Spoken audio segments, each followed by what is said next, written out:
Does everyone have those 2 copies? Yeah, that's good. Yeah, okay.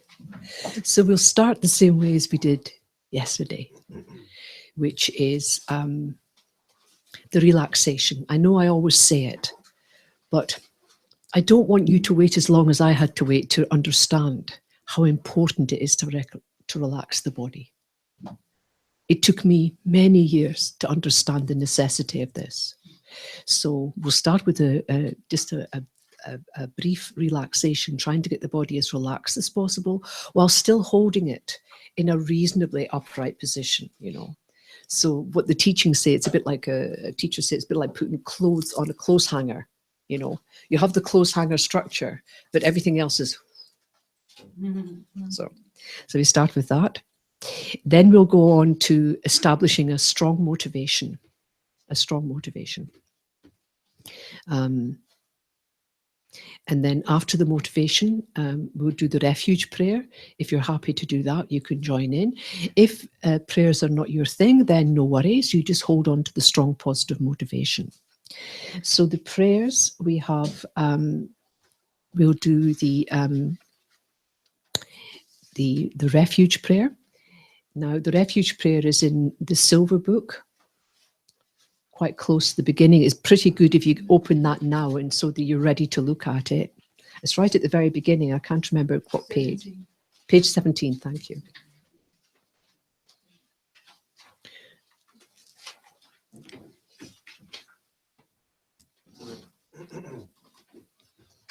And when we finish the refuge prayer, we'll go on to the 4 immeasurable prayers. Now, this is not just doing prayers for prayer's sake. No. It's I'm probably teaching you to suck eggs here, but it's good to reflect. The refuge prayer is showing us where our base is. You know, I mean, why would you be interested in these teachings if you didn't have some respect for the Buddha, Dharma, and the Sangha? So really, these refuge prayers are acknowledging that. And this prayer, which is quite an in-depth one on the 4 immeasurables, this is what the weekend's about. This is what it's about. So good right at the very beginning to see where we're aiming for. So that's why I've chosen these prayers. Okay, excellent. My voice may give out, I don't know.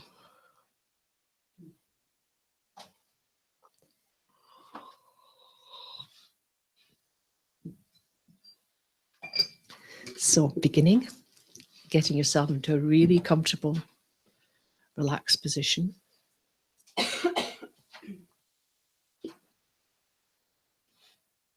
And the idea of this type of relaxation is drawing the mind inward, drawing it inward, then giving it something to do to help it focus.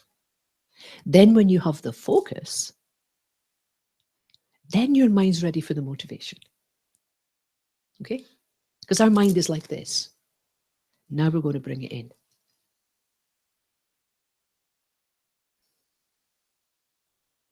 So just allowing your breath to be natural.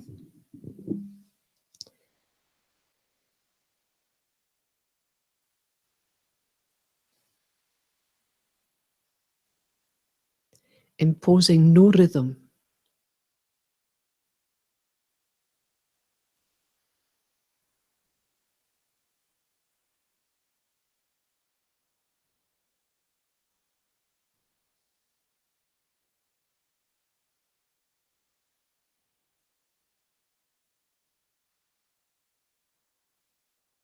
Becoming aware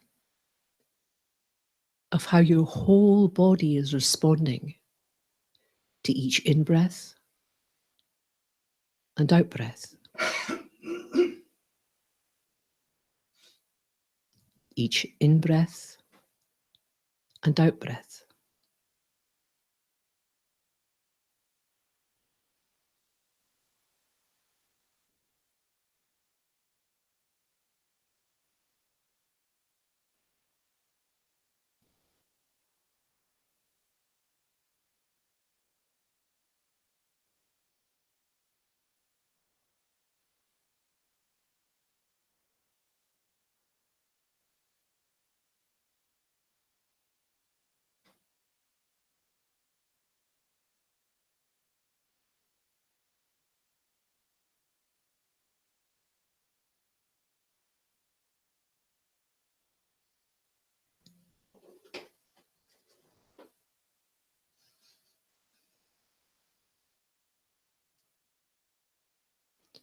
and allowing one part of your mind to gently sweep and scan your body from the crown of your head to the tips of your toes.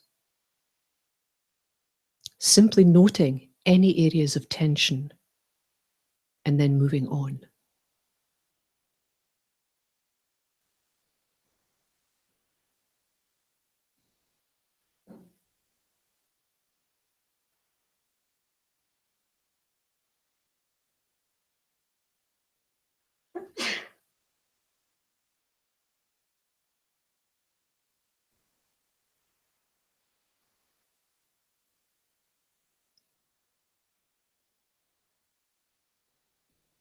Inside your body, outside your body, noting areas of tension and moving on.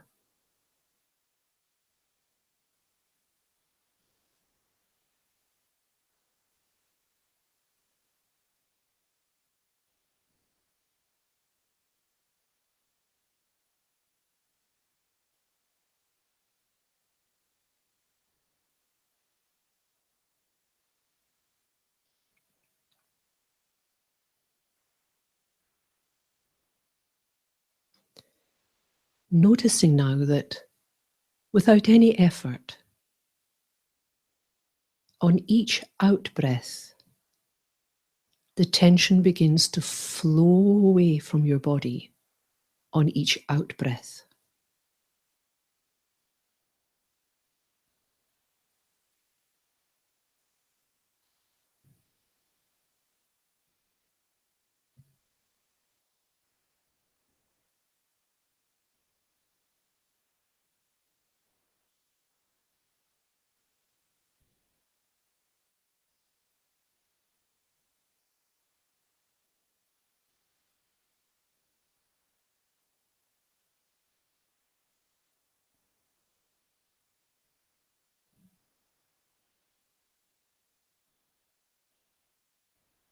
And as the tension flows away from the body, notice how relaxed your facial muscles have become.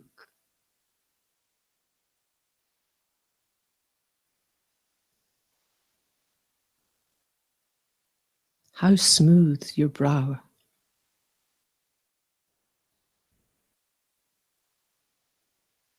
How spacious the area around the eyes and between the eyes.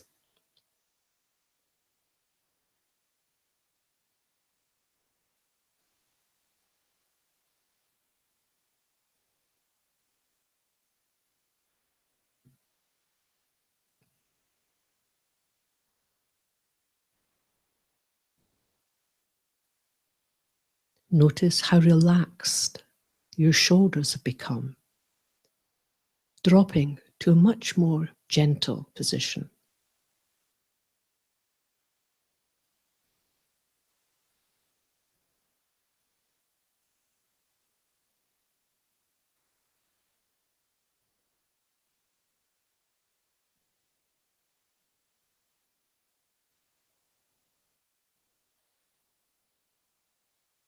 How soft your abdomen.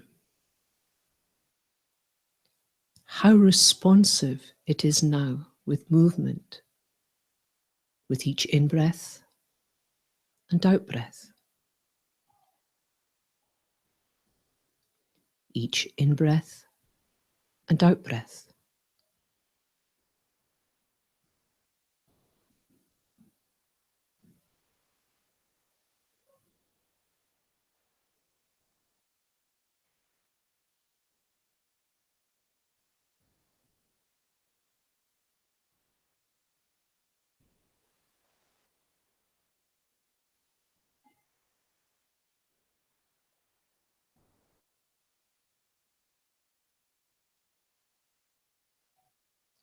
And maintaining this relaxed feeling. Simply notice that now on each in-breath, your mind is becoming brighter. No effort.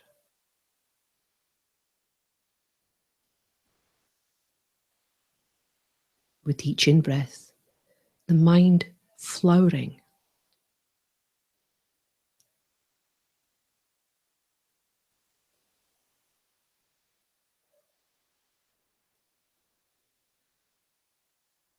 Becoming clearer with each in-breath.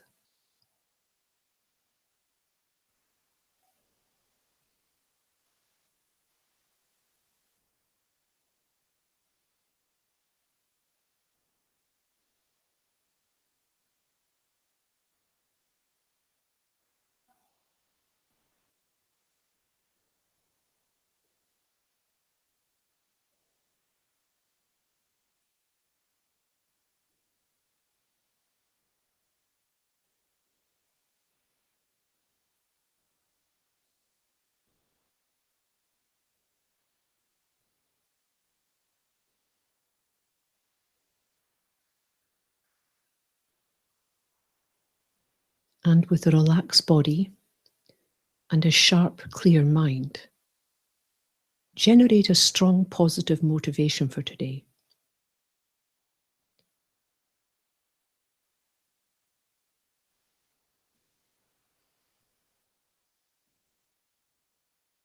And when that motivation is as clear as you can make it, focus.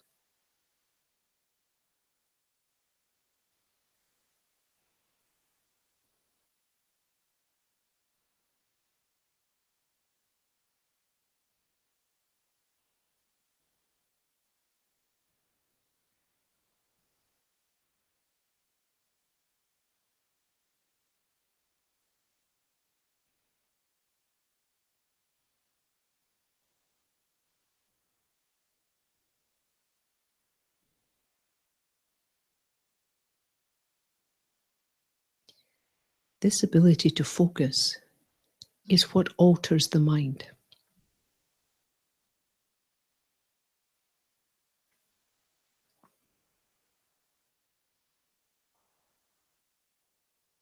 And if you're happy to do so, we can do the refuge prayer 3 times in Tibetan.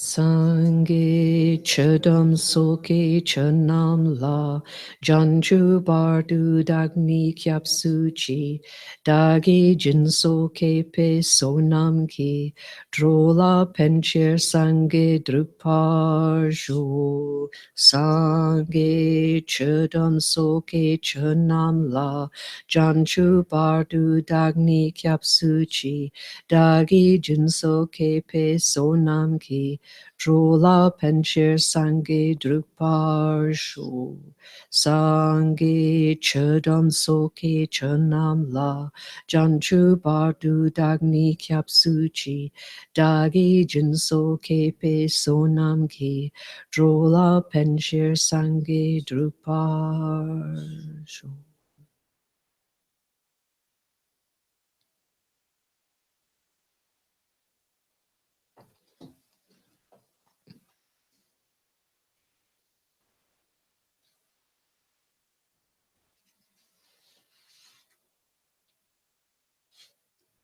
And so, because this weekend is about the 6 perfections and hopefully the 4 actions of the Bodhisattva, the 4 ripenings,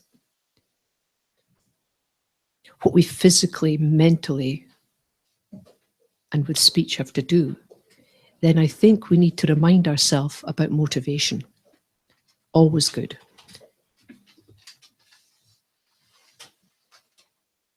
In this prayer, the meditation on the 4 immeasurables, it says it all. This is what we're aiming for, nothing less.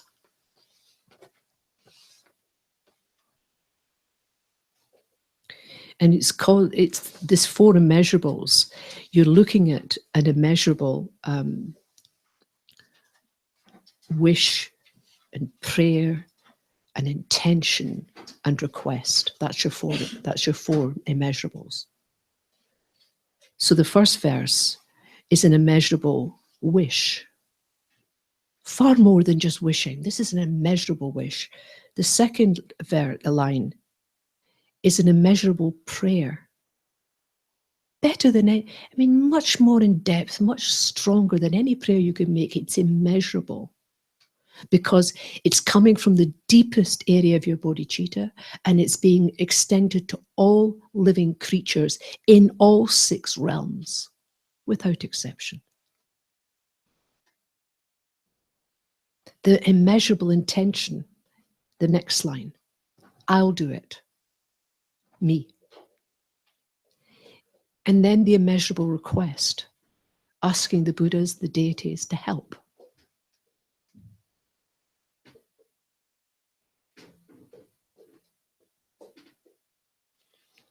So,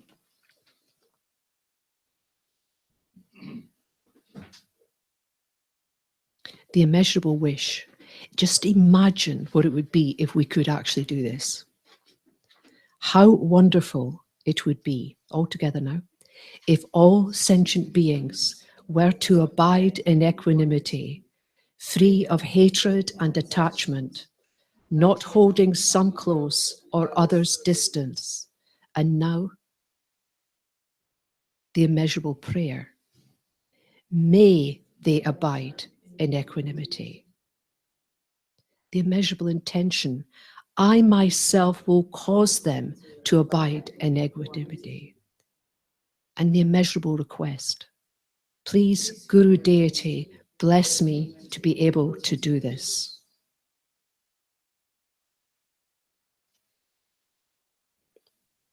How wonderful it would be if all sentient beings had happiness and the causes of happiness. May they have happiness and its cause. I myself will cause them to have happiness and its cause. Please, Guru Deity, bless me to be able to do this. How wonderful it would be if all sentient beings were free from suffering and its cause. May they be free of suffering and its cause. I myself will cause them to be free from suffering and its cause. Please, Guru Deity, bless me to be able to do this. How wonderful it would be if all sentient beings were never separated from the happiness of higher rebirth and liberation. May they never be separated from these. I myself will cause them never to be separated from these. Please, Guru Deity, bless me to be able to do this.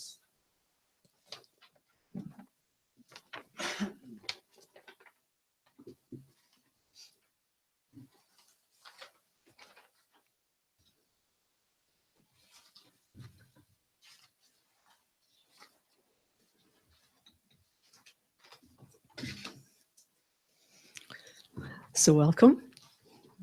Can I just check how many people, this is their first day here? Yes? Oh, right, okay. No, you were here yesterday? Yeah. Oh, yeah. Oh, sorry, I misunderstood. It's my accent. No, I understand. It's amazing to be people that actually understand, so that's quite good. All right. So once again, just keeping in mind the contents of the Lam Rim, keeping in mind that. I know we went over it yesterday, but just to reflect again, all phenomena is a dependent arising. This is wisdom. It's a dependent arising. Nothing arises just because of it's there by its own power. Didn't rely on anything else. No. And so when we're looking at bodhicitta, we have to say, where does it come from? And the Lam Rim leads this very clearly. And as we talked about yesterday, this initial scope, and the motivation is wanting to be free of suffering in this lifetime if we can, and to have a higher rebirth. And there's nothing wrong with that. Personally, I think it makes a lot of sense. Who wants to suffer? And who wouldn't prefer to have a higher rebirth? So this is very legitimate. And so we study these topics under the initial scope because this is our motivation. And we need it. All of this is necessary. If we study that, then what happens is we get onto the immediate scope in our mind, just our mind turning. And what's happening here is you're giving up attachment. These initial teachings on the initial scope has a function, and its function is to reduce and eliminate attachment. And in the middle scope, attachment to what? Well, to the 8 worldly dharmas. Attachment to wanting to stay within samsara. If you can do this, if we can do this, what happens? What's the result? The result is a mind of renunciation. A mind that wants to definitely emerge from the quagmire of the 8 worldly dharmas. And it wants to be liberated, which is the motivation for the middle scope. What does that lead to? Well, not always, but within the Mahayana, it leads to a development of great compassion. Not the sticky compassion we talked about yesterday that relies on sort of consequences and people saying thank you and keeping an eye out for people to do something for me as well. That type of compassion, It's not the compassion that always gets very, very unhappy. Not like that. It's the Dharma understanding of compassion, not wanting others to suffer. That's what it's about. That's the definition of compassion within the Dharma. So giving up and developing the mind of renunciation within the middle scope, it leads to something within the Mahayana. It leads to great compassion. Great compassion. And within this great compassion, what does that lead to? It leads to a kind of special intention. I'm going to stick with this. This is I'm not just sitting basking in great compassion. This special intention comes, ooh, maybe I can do something about this. What does that give rise to? Everything's dependent. What does it give rise to? It gives rise to bodhicitta. The mind that has 2 aspects. Remember we talked about the aspect of wanting to achieve enlightenment for the benefit of all sentient beings. These arise separately in the mind of great compassion. But when you work on it, especially with intention, they come together. And when they come together, then bodhicitta is born in the mind. Why would you want bodhicitta? Why? So you can benefit and continue to benefit. And if you have the mind of bodhicitta, what does that lead to? It leads to Buddhahood. It leads to complete enlightenment. So if you reverse it, Buddhas depend on bodhicitta, the bodhisattva path. Bodhisattvas dependent arising from what? Great compassion. Great compassion arising from what? Renunciation. Renunciation arising from what? Reducing the attachments. Getting rid of attachments. With that type of understanding, then we can approach these things. Then we can approach. Any questions on that?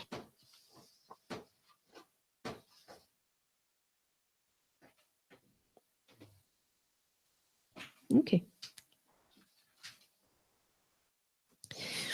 There are many benefits of bodhicitta.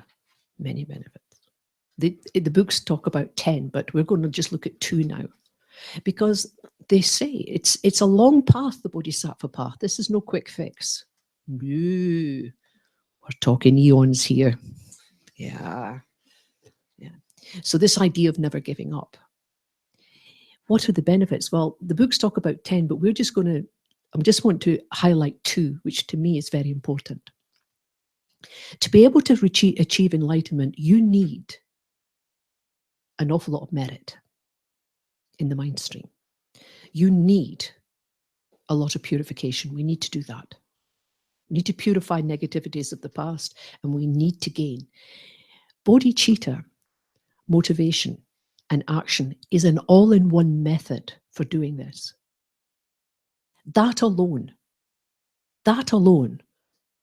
gives masses of purification and creates oodles skies of merit.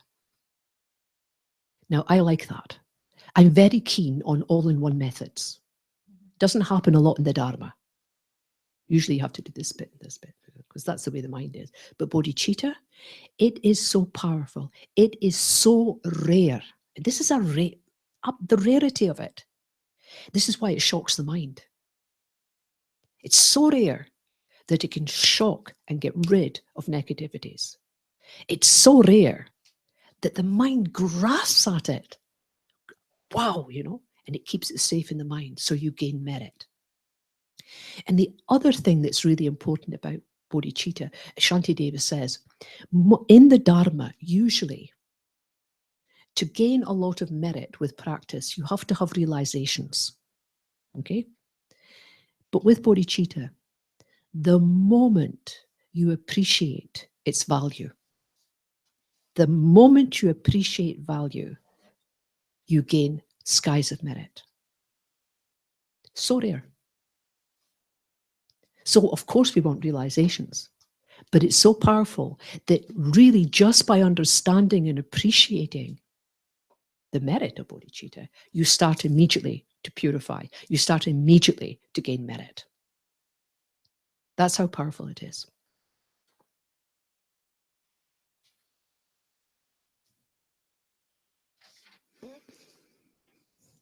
And when we get this idea, we talked yesterday about seeing examples of those around us, listening to the teachers, meditating, and somehow getting, this seems a good idea. Bodhicitta seems reasonable, it seems good. Draws a lot of people into the Dharma, bodhicitta. Oh, I wish I could do that. Very good. Already the mind turning, wishing. And then it goes on to maybe admiring. Ooh, look at those people doing that, teaching that, aiming for that, the mind turning. And then there's a kind of birth of aspirational bodhicitta. I want to be like that. I'm not doing anything about it yet, but I want to be like that, aspirational bodhicitta. The mind turning. And deciding to engage in bodhicitta by taking bodhicitta precepts, by taking bodhicitta vows, making promises, because the power of promises, incredible, the power of promises. Based on that, once you've taken the vows, now what do I do? Now what do I do? And I'd like you to imagine now that we've done all this turning, right? We're not brilliant at it, but we kind of give it a go, yes? And you've decided to take the bodhicitta. Just imagine, whether you've taken them or not, doesn't matter. Just imagine that you've all taken yesterday bodhicitta vows. All the root, all the secondary vows, and you're sitting there going, oh my Lord, what have I done? What do I do now? Right? Yes. So now we'll look. Yes, I know. Fear, it's a wonderful thing, isn't it?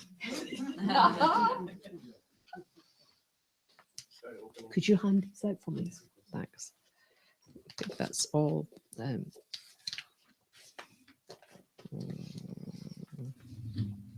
Yeah, thank you. And so, you still work within the Lam Rim. You're still studying the Lam Rim. You're still engaged within the Four Noble Truths. Absolutely. But your path now is the Bodhisattva path. And on the Bodhisattva path, there are areas that we practice, and we practice strongly. And this is what makes it a Bodhisattva and not a straightforward other path, the Bodhisattva path. And they say there are 10 activities of a Bodhisattva, 10. 6 perfections and 4 ripenings. 4 ripenings. Now have a look at this handout. The first part not to worry about.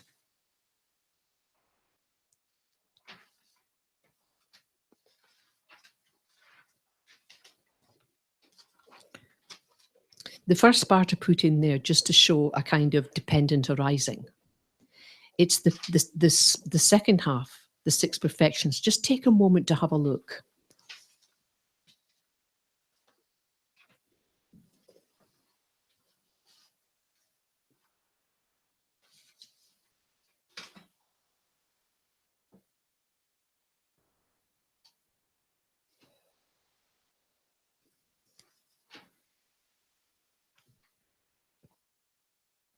When you first look at this, giving, ethics, patience, joyous effort, concentration, and wisdom, it looks very straightforward, doesn't it? It means, oh, I was expecting something much bigger than this. Yes. I've taken all these vows. And by the way, you take vows to protect your bodhicitta. It's the vows that protect your bodhicitta in your mind stream. It's not a burden. Now, when you look at these 6 perfections, at first you say, well, I understand giving. I give. Ethics, I have ethics. Patience, well, you know, sometimes I have patience. Joyous effort, well, sometimes, yeah. Concentration, sometimes. Wisdom, I'm learning. So you look at this and we think we know what these things are, right? Okay. So the first thing you look at is, yes, you can practice each one of these separately. Yes, of course. But a bodhisattva, with a bodhisattva motivation, and all of these have to have the bodhisattva motivation. Have to. Otherwise, it's not a perfection. There's a difference between giving and the perfection of giving. And that difference is bodhicitta, the bodhicitta motivation. Now, each one of these you practice with the other 5.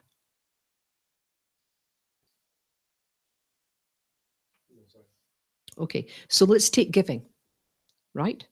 So often we think of these things discreetly, giving. But the Bodhisattva path says, yes, you give and you learn what giving is, but you do giving with ethics, with patience, with joyous effort, with concentration, and with wisdom. You practice morality, yes. But you practice morality with a generous mind, with patience, joyous effort, concentration, and wisdom. Yes, you practice patience, but you must practice it with the other 5. This is important. Another way of looking at these 6 perfections is to divide it into 2. The actual practice of a bodhisattva is giving, ethics, and patience, the first 3. That's what you do. How you do it is the last 3. Joyous effort, concentration, and wisdom. So the actual practice can be said to be giving, ethics, and patience, and the tools necessary to achieve perfection, joyous effort, concentration, and wisdom. So already it's looking a wee bit more complicated than when we first looked at it.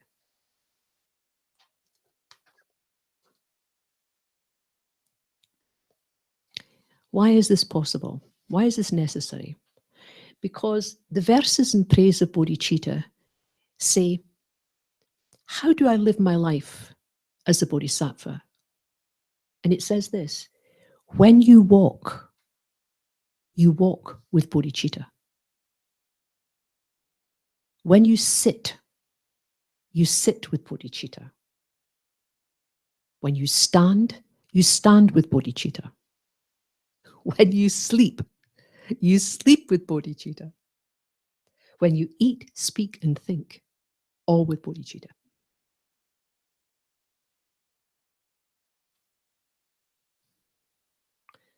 If you're going to do that, then each one of these must contain the other 5. Must do. Otherwise, that doesn't work.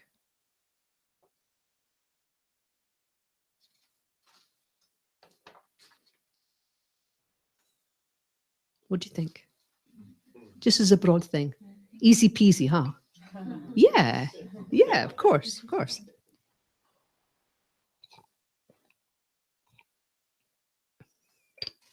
Now,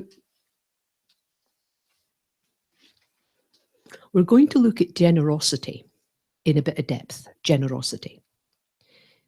But the criteria we use, the reflections we use, will be exactly the same as you would use on ethics and patience. Our approach is very similar, very similar. So what we're going to do now is a meditation generally on generosity. Okay, so relax the body.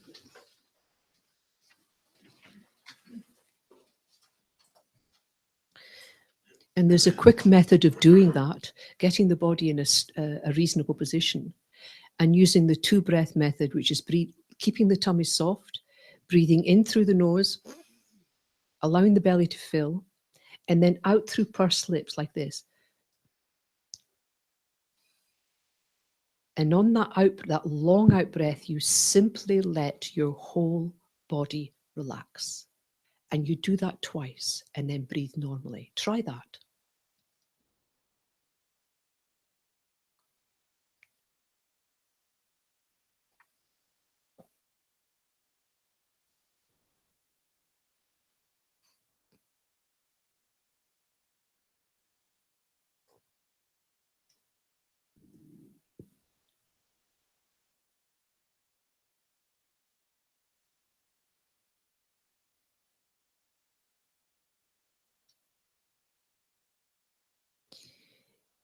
Now, I want you to remember a time when you were generous. Don't think of it broadly. Try to think of a specific time when you were generous. Bring it to mind and investigate it. Replay it in your mind. Investigate how you were feeling, what the other person was feeling, how the situation came about, how you felt before the act of generosity, how you felt afterwards. Really flood your mind with what was going on with your body, speech, and mind when you had that act of generosity. So try to recall that now.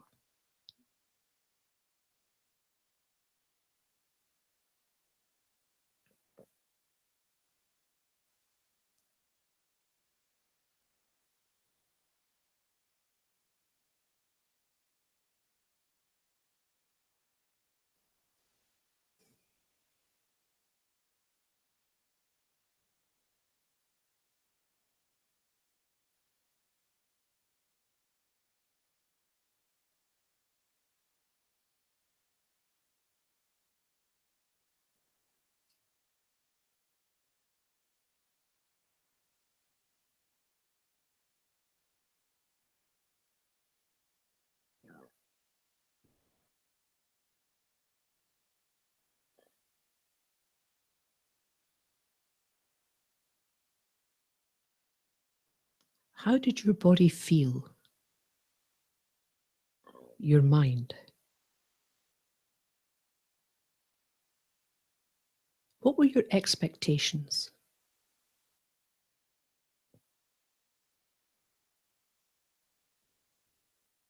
How did you feel a week later? Bring it to mind.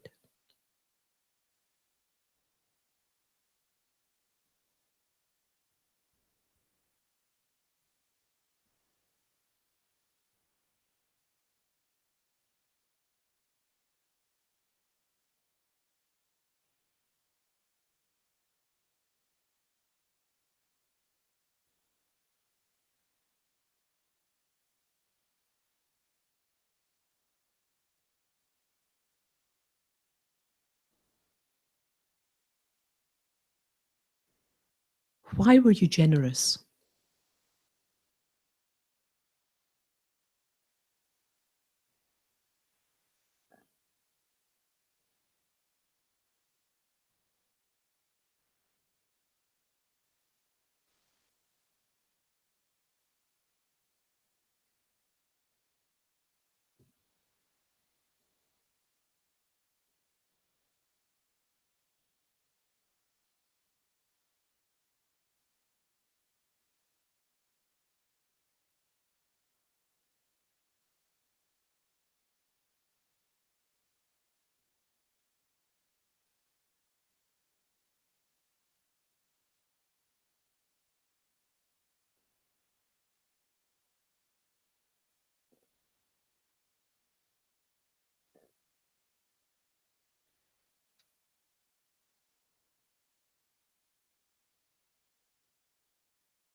What was your motivation?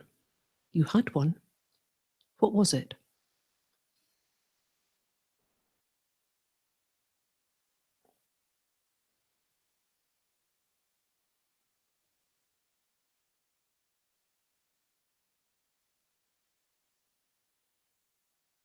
Being really honest.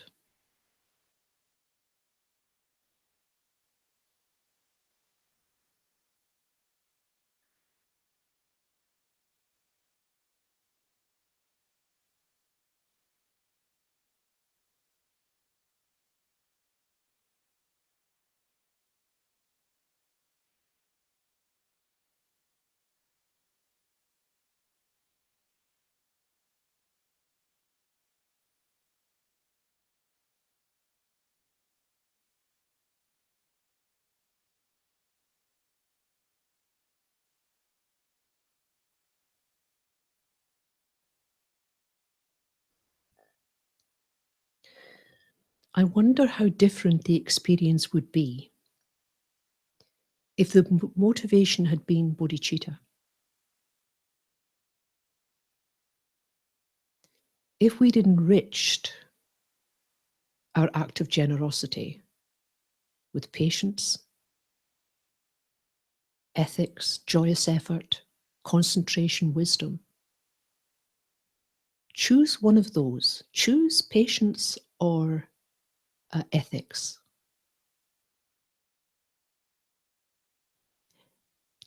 Now replay the scene in your mind, that same act of generosity, and with your imagination, generate a bodhicitta motivation and see it played out when you enrich it with either patience or ethics. Is there a difference? If so, what?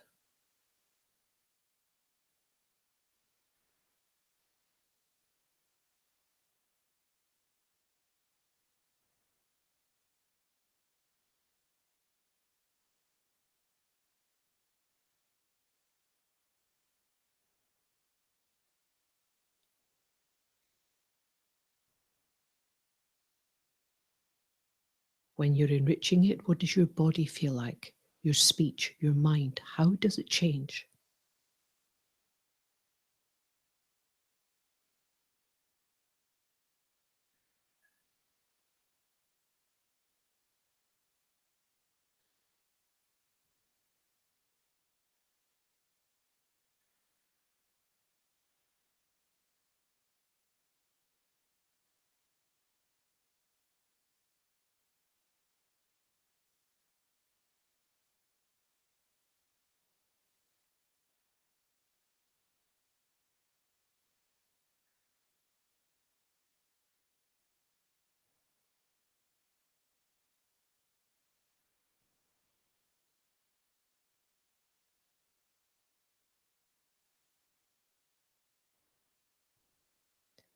As you replay this, does it have a different effect on the object of your generosity?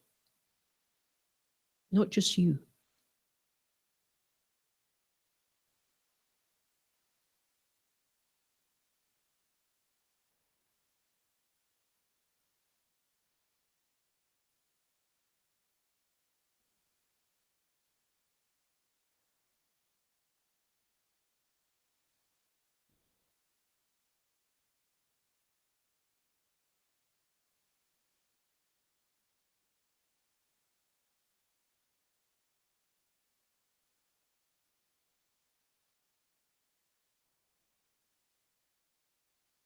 Thank you.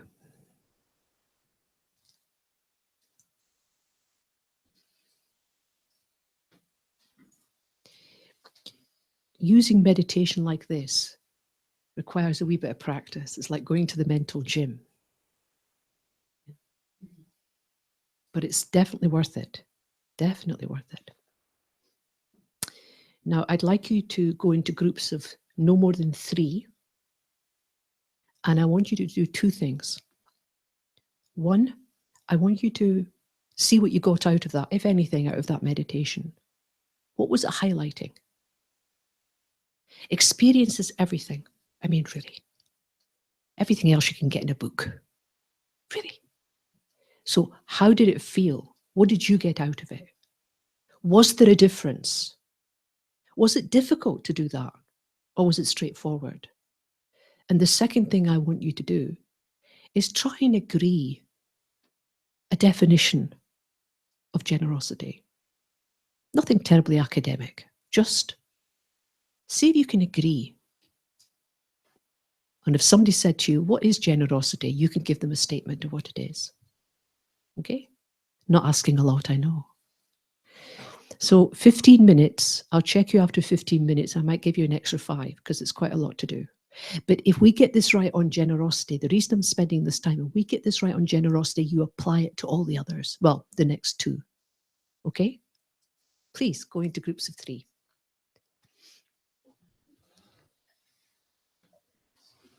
So how did it go? Was there a difference once you enriched it with patience or ethics and some form of definition?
Men det er også det, jeg er her for at lære, jo. Jeg forstår det jo sådan.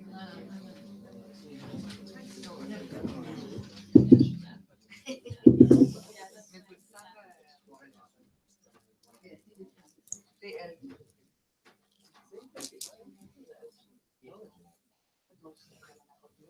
Ah.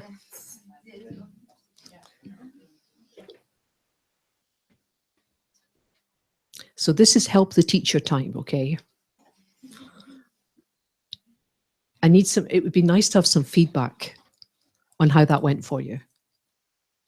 When you give me the feedback, it would be really good to keep it concise and to the point. I say that because when I give feedback, I tend to go off on a tangent. So I'm hoping that you won't, but you never know. You never know.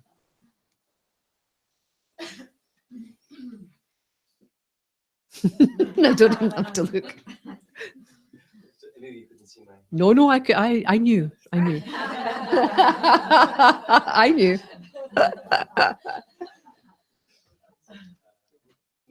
Perhaps I was missing instructions during the meditation. I heard the instruction before, but using the act of generosity and using the other 5.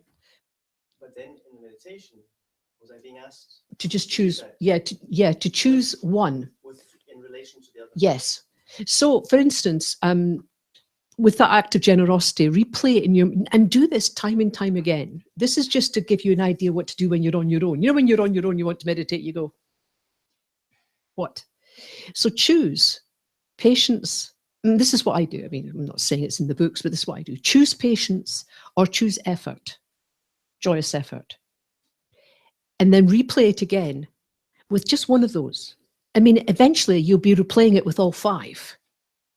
But at the moment, because we're babies, right? Baby bodhisattvas, we just choose one.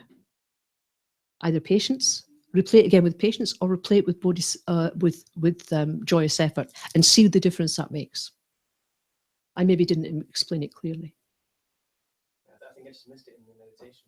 Not to worry. I didn't do that interplay. So that was my feedback. Life. What can you say? Anybody else? She says, hopefully. But I understand, because it's actually, this is like mental gymnastics. Unless you're a heavy duty meditator, this is asking a lot. I know that. It's asking a lot to think like this. I mean, we can think like this, but to meditate like this is asking quite a bit. But I want to just dive in here so that when you do this again and again in your own space, you'll get better and better at it. Especially if you can see a rationale for it.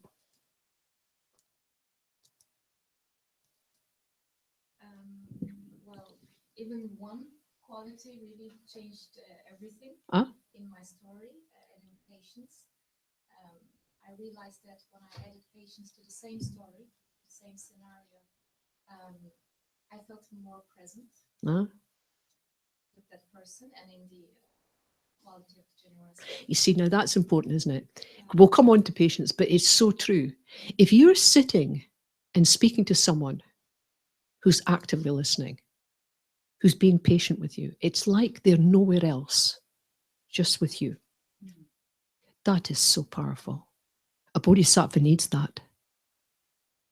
A bodhisattva doesn't need, oh yeah, right, okay, and I mean, I'm really interested. What happened then? Oh, sorry, see that? No. So this is. I think that's more than reasonable to feel like that. More present. Excellent. Anyone else? Yeah, sometimes actually when I'm practicing patience, and if someone is talking to me on the phone and I'm like really listening, but I'm not making any comments, I'm just listening.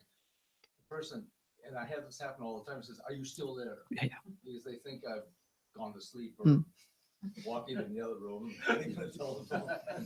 It is quite difficult if you're not face to face. Yeah. So are you supposed to give a little feedback all the time? Yeah. All right. Well, I don't know. I mean, this is counseling skills, isn't it? Yeah. I mean, a bodhisattva has to be good with people. I mean, really. One of the ripenings is to be able to be good with others. You know, so this would take in other skills that you learn in this life. So if you've got counseling skills, active listening skills, then you bring all that to play. You bring all that to play. But I find that quite difficult on emails. And it doesn't matter how many emojis I use. If I'm giving advice, or maybe giving advice, but if we're chatting and it never comes across. I like old-fashioned letters much better than emails. Yeah, for yeah. communication, because you're writing communicates so much. It's true, but you can do an email like a letter. You can't. There's something about face-to-face contact, though. And if you establish as a bodhisattva face-to-face contact with people, and then you're using emails and letters, you kind of can get away with a lot more. But I don't think anything beats one-on-one or in a group and just focusing. So if it is on a phone, I don't know what I do. I tend to say things like, I understand. Really, I say that a lot. Because whatever people are saying to me, I've done it. I've been there, done it, and got the T-shirt. Oh, yeah. Oh, really? I mean, it doesn't matter what people, honestly. I mean, you must be, I mean, the older people, I mean, really. People think that their problems are so unique because you're suffering, right? You're suffering. Been there. So I tend to say a lot of, I understand. No, really, I understand. Do you, Mary? I do. And I do. So I tend to say that a fair bit. Oh, yeah. Probably annoys the hell out of people, but I still say it. Other people might go, but you bring your counselling skills into that. I have no counselling skills, none at all. I never got the hang of it. They sent me on courses. I was rubbish. I was rubbish. I did try. So what else came up? From my story, I found out that I needed patience for myself, Mm. not for the other person or Ah, the situation. okay. I need patience for myself. And when you replayed it, could you do it? Yeah. And this is one of the benefits of meditation. Even if you can't do it in the real world, if you're going to be in situations, you know you're going to be in situations, do your meditation, replay it in your mind time and time again. It doesn't take that often, actually. Your mind gets used to it. And when you then come into the situation, the mind goes, oh, I've done this before, and it kicks in. Meditation is very powerful like this. Very powerful. Replay it in your mind. Be active. Meditation is both active and, you've got your analytical meditation, which is what this is. When you bring your intelligence, your creativity, your experience to bear, and it's very active in the mind, this analytical meditation. Then you have the single point of concentration where you let all that go and focus. So an analytical meditation moves the mind from something that isn't quite real or true or right, and it moves it through analysis to another point where it's more reasonable. It becomes more familiar with the truth of things. And once it's there, that won't change your mind. It moves it, but it doesn't change it. So then you stop the analysis and you focus. That will change it. It's not that one is more important than the other. Everything's context. Analytical is very important. Very important. So replaying it time and time again. Anything else? What I discover with the special moment I recall it, was it that moment, it has not so much with thinking, but with an open heart. Ah, okay. So I felt that it was a way of being that moment, that the only important thing Yes. was the other person. Yes. So I didn't exist in a way. And when that happens, yes, that's Doesn't matter what would happen to me. Yeah. No, that was not at all important. I not even think about it. I forgot completely. So yes, yeah, so that's what I felt. Yeah. It has a lot with an open heart, Yes. a warm heart. yes. And that's what you're aiming for. When there's really no choice. I mean, it's not as if you're will I do this, will I do that? No, it's how you are. Genuine. Yes. Genuine. Like the teachings often say, like a mother for their child. Like a mother for their child. There's no choice, really. You know, No choice. it's not. This is what it is. At the moment, because we have dualistic mind, there's lots of choices. I'll be happy, I'll be sad, I'll be wrathful, I'll do, you know. No. When a bodhisattva meets someone, their first thought is, so the book says, I wonder what I can do for this person. I wonder how I can be of benefit. This is the first thought. How can I benefit this person? This person, not the whole world, this person. Because to a bodhisattva, that person is the whole world. People say there's so many sentient beings in the world, how can I do that? Every sentient being you meet are all sentient beings. Think like that, much easier. I like easy ways. Anything else from the feedback? Oh, I'm so sorry. I just, because of what you just said, Acha? my experience was that I had actually had a little trouble finding the situation where I was generous. Okay. But it doesn't mean that I don't do things for others. Yes. Actually, I think a lot, like what you're saying, but it doesn't always feel generous. Okay. So what the situation I found, I wasn't sure if it was actually generosity, but it felt generous in a way. Okay. And discussing with the group, I got a little more clear that maybe it's also about my definition about generosity. Yes. Generosity for me is a lot about like explicit giving things. Yes. But it can also be even giving space or giving flexibility or withdrawal. And this is why we're going on. This is why I said at the end, try to come up with a definition. Because what we think, what I think is generous, and what you think it's the same. There might be a kind of group karma idea of what it is, but each person's slightly different. Some people very different. Not just in content, but in attitude. Completely different. So we'll go on to that now. What did you decide generosity was? If you were to had an alien came into this room and said, what are you doing? Oh, we're talking about generosity. And they say, what is that? What would be your reply? Having the capacity to forget yourself. Having the capacity to forget yourself. And putting the others always in the front line. Okay. Sounds good. There's no right or wrong answer to this, by the way. There's just different ideas. We were discussing giving, and that could be in different forms without any expectation. Giving without any expectation. That would be generosity. What would no? It's nothing wrong with that. But let's say you did give, but there was an expectation of being thanked. But that's where then the conversation went to patience. And okay, so if we can give something, whether it be our time or money or whatever we were talking about, without any kind of expectation of something in return, whether it be gratification or a thank you, or that's when we start talking about patience as well. Okay, is that maybe it's not so easy. It's worth exploring. It's worth exploring. Anyone else? We were talking about the same thing, like giving for the sheer joy of giving, and without expecting anything in return. That would be generosity. Except the sheer joy. Well, you get joy from giving, don't you? Some people do. For some people, it's mental hell. Well, that's my experience. If you can share with people, you enjoy it. Yeah, I mean, yes, but for some people, no.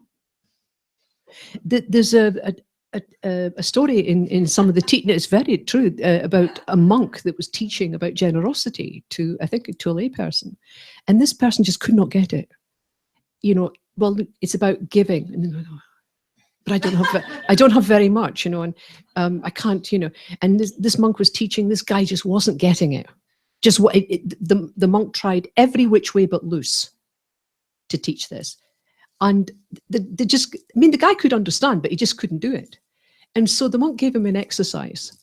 And the exercise was, put something you like in your hand and give it to your other hand. Yeah. Then give it to your other hand. And in this way, he taught the man to loosen. Loosen.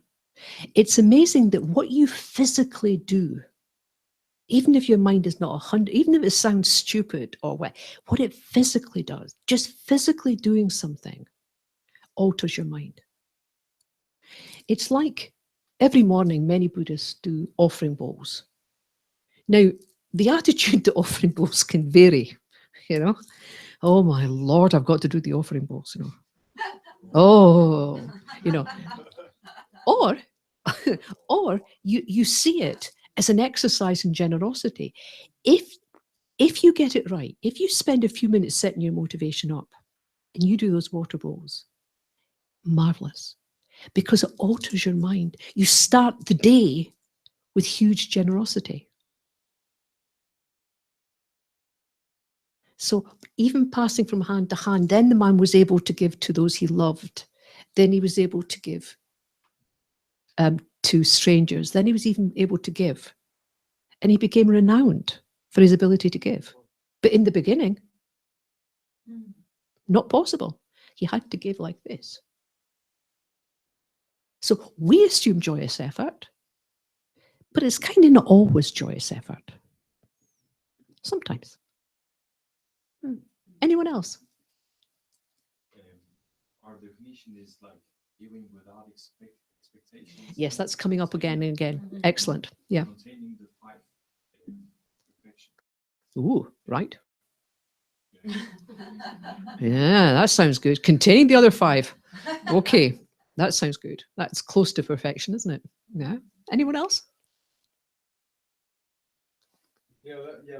Sometimes you can get in a situation where you're giving pretty unconditionally, but at a certain point, you realize that the person maybe is using you, and actually you're not even benefiting the person. Yes.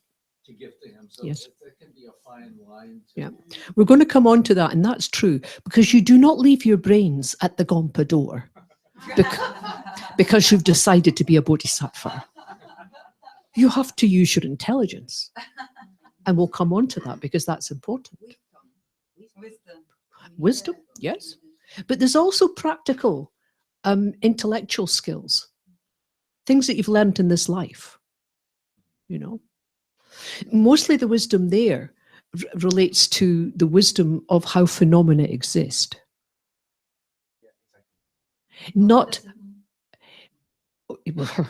well, that's the whole and all of the whole of the wisdom wing. It's huge. It's about, we have one of our main bondages to suffering is because everything that we see, people, things, ideas, looking in the mirror, everything we see it as if it is inherently existent, as if it's solid, real, and unchanging. Even though we know that eventually things will change, but at that moment, and maybe for a cluster of moments or a cluster of years, there's no change. And that includes me. It includes whatever I'm interacting with or whoever I'm interacting with. And it also includes the interaction itself. So subject, object, action. Action. We see all of that as having a solid nature. Wisdom tells you that there is a total absence of solid nature. There is a lack of inherent existence here. Everything arises dependent on myriad things. And the closer and the more you understand that, the less solid things appear. And when things appear less solid, then what appears less solid is also the I, the self. And it reduces self-cherishing. And if it reduces self-cherishing, it stops the I want and I don't want. And if you can reduce that, you reduce all the turbulent emotions that drive you to do various things. If you can do that, you reduce your karma. The world becomes completely, I mean, you just see things. But from the moment, during sleep, And from the moment we wake up, everything that we encounter, we see incorrectly. The Dharma says this, totally incorrectly. So wisdom is all of that. All of that. But when it's about how much to give, when to stop, how to do it, then you bring your intelligence on board. And that's in the Dharma, that's different. That's different to the wisdom. Anything else for definitions? The patience aspect. One is, okay, when do you see the result? Another might be, okay, I gave with the right motivation. I did my homework. I thought this was the right thing to do. I didn't work. I'm going to do it again. And again. And again. And again. Habit is very hard to break. So, no, I do it consciously. I will do it again. But it'll become a habit. A good habit. Good habit. Excellent habit. Yeah. It's we can change our habits. But first of all, you've got to understand the negative habits and change. Any other definition? There's a few in the data, yeah? No, I was just thinking that when I think of this, it's for me not only to give physical things, but how can I make a difference to persons or whoever I meet? So it's not only for me, it's not only giving and doing, it's how can I make a difference? It could be speak or whatever. It's not only physical things. No, no. It's whatever it takes to make a difference. That's right. So you can see there are some common elements, but there's no real commonality in definition here. Now, from a Dharma point of view, when we're looking at the perfection of generosity, then one of the definitions, actually with all the perfections, this kind of comes up. It is a virtuous mind. Starts with that. Now that means, for that to mean anything to you, you need to know what is virtuous and what is non-virtuous. But for a definition, it is a virtuous mind that gives with body, speech, and mind.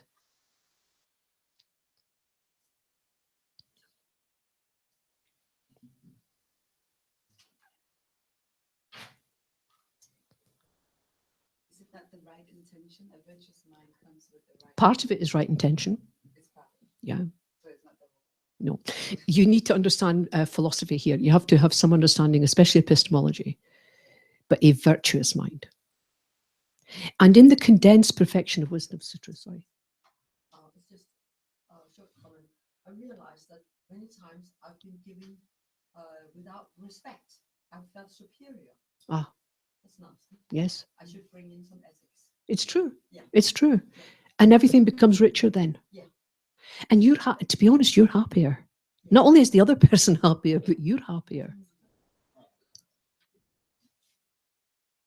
But then it feels like this openness and being able does not only mean that you are being generous by giving, but also connect with the generosity which is already there. Where? So in the air. Like yes, I'm not very good at in the air, dear. No. No, I'm not. I mean, I don't have that type of mind. Generosity that is a prevailing feeling, or? It's like the quality of experiencing things in your life becomes more nourished. Yes, in nourish. Well, that's true. That's certainly a result. Yeah. So you feel like there is more, you are getting more from life. Yes, of course. Yes. This is the result. Already we're going on to results now. Yeah. And that's good. The next thing I want to say is, in the condensed perfection of wisdom sutras, it's very clear about generosity. Generosity, by whatever we think, say, and do, has a result. And one of the results is where you're reborn and how your rebirth will be. Now, people who don't use generosity and who are miserly in whatever way, it's very clear in the teachings that they tend to be born in what we call the hungry ghost realm, a spirit realm, always going after things. And even if you're born human, Poverty is there all the time. It's not God saying, oh, you weren't very generous, so I'll make sure you have a hard life. It's not like that. It's the mind. It is karma. And that becomes very important. So this virtuous mind, well, virtuous intention, virtuous determination to give with body, speech, and mind, for it to be perfection, has to be imbued with the bodhicitta motivation. It has to. Otherwise, it'll be good, but it's ordinary generosity and it's not perfection. The nature, and that's the function, right? The nature of your action of generosity has got to include wisdom. It's got to, for it to be totally perfect, it's got to be completely clear that the nature of the subject who is giving, the object who's receiving, and that interaction is totally empty of inherent nature. That the subject, object, and action is a total dependent arising.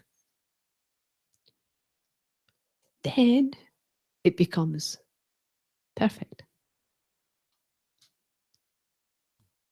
We can't do this straight away, but if we understand it and we practice it in meditation, this is the thing, practice it in meditation, because when you're facing someone, then all the old habits of whatever come up, and it's hard. But practicing it in meditation, then being in that situation, you'll tend to enrich that situation.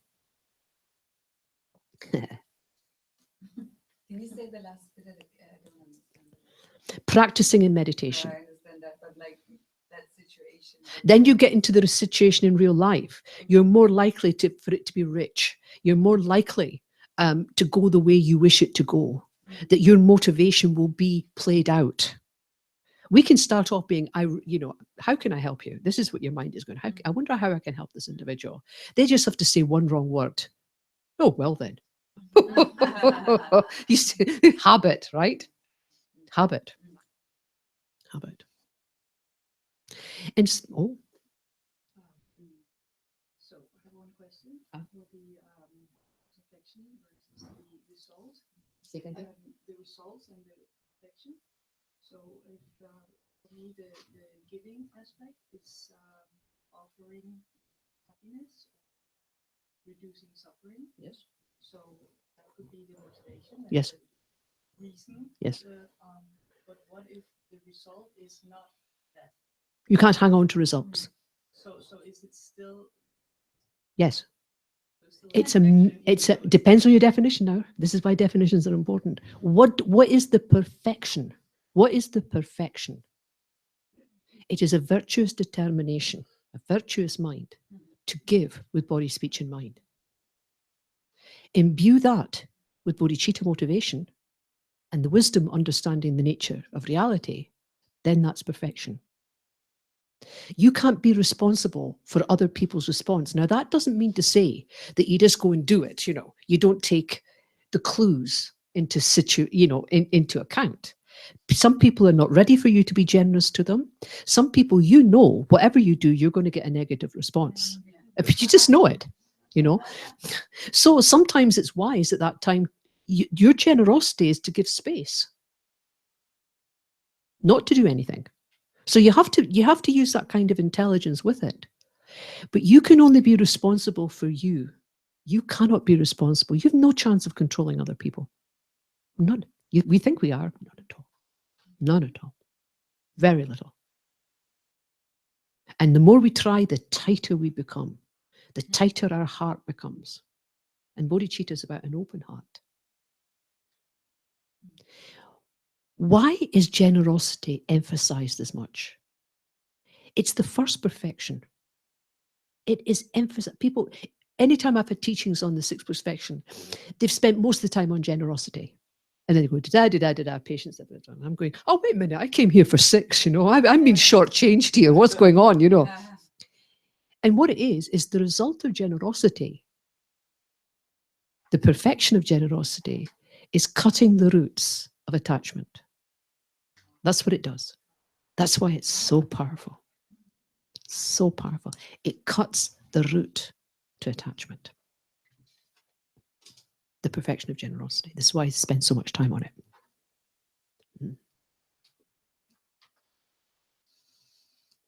Now, okay. No, I want to just ask one.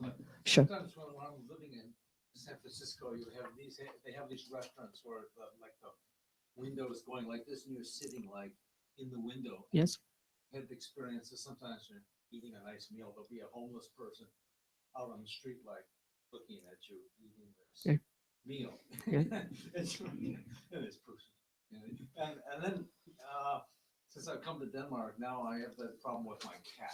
When I'm eating in the kitchen, sometimes I eat over the sink and then the cat will get on the roof and she'll look at me eating my food. And then I have the same kind of guilt feeling that I have with the person. Yeah. Oh, we do guilt so well. We really do guilt. Yeah. There isn't even a word for guilt in the Tibetan, in the Dharma. There isn't even a word. What they have is regret. That's the word they use, regret. There is a moribund. When we feel guilty about anything, there's a feeling of, I can't do anything. I'm a bad person. Poor me. It'll never change. It's that kind of spiral that won't let you out. It's like being in a whirlpool. Now, change that to think, I regret that. How does that feel? It feels energizing. You want to do something about it. When the teachers first came to the West, they were learning all about self-hatred. And they didn't know, what do you mean? This is what the teachers used to say. What do you mean you hate yourself? What? Didn't understand. To them, it made no sense. They had to learn about this. Made no sense to them. And they're the kindest, most generous people I've ever come across, but they didn't understand that. Now, in the giving, in the Dharma, it says things like this. There are 3 types of giving, right? You can read this. Giving of material things, giving protection, and giving Dharma. 3 types of giving, right? So your groups, this group, material things. This group, protection. Dharma, material things.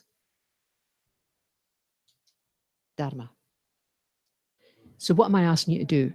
Go into your groups now, and I want you to discuss for the last 15 minutes, what is it when I give material things? How can I do this with generosity in this lifetime?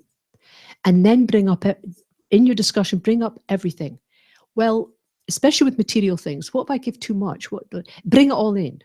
But in this teaching, these 3 types of giving are very powerful, very, very powerful. So we need to know what they are. Giving of material things, giving of protection, and giving of the Dharma. In your group, I'm not asking you to discuss the 3. I'm just asking you to discuss one of them. Okay? So that when we feed back, we can look at the 3. I know, I'm asking you to do work just before lunch. Never mind. Never mind.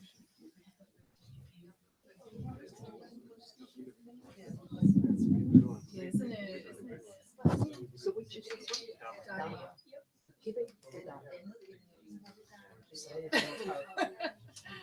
what does it mean? How could it be done? How could I do it in this way? Piece of cake. Piece of cake. I don't know. Which one is this?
Yeah, but your mom would tell you this. I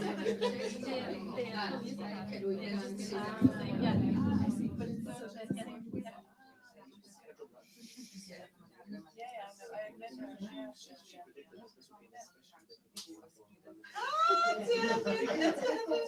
That's kind of I read that as well. That she doesn't appreciate it. He's doing well. It's working.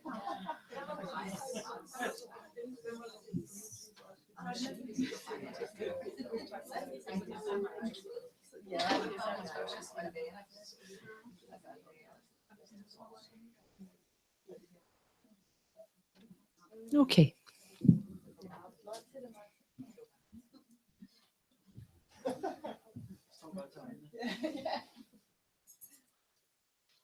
So generally, when people think of generosity,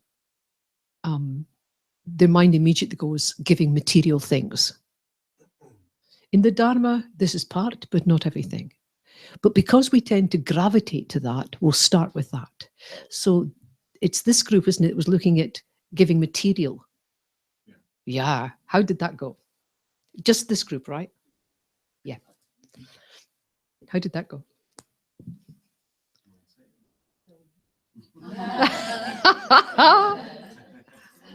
I won't hold you to it. You're all right. Yeah, we talked about the difficulties. There's quite a lot of that giving material things that we don't usually do it because it's not normal or cultural.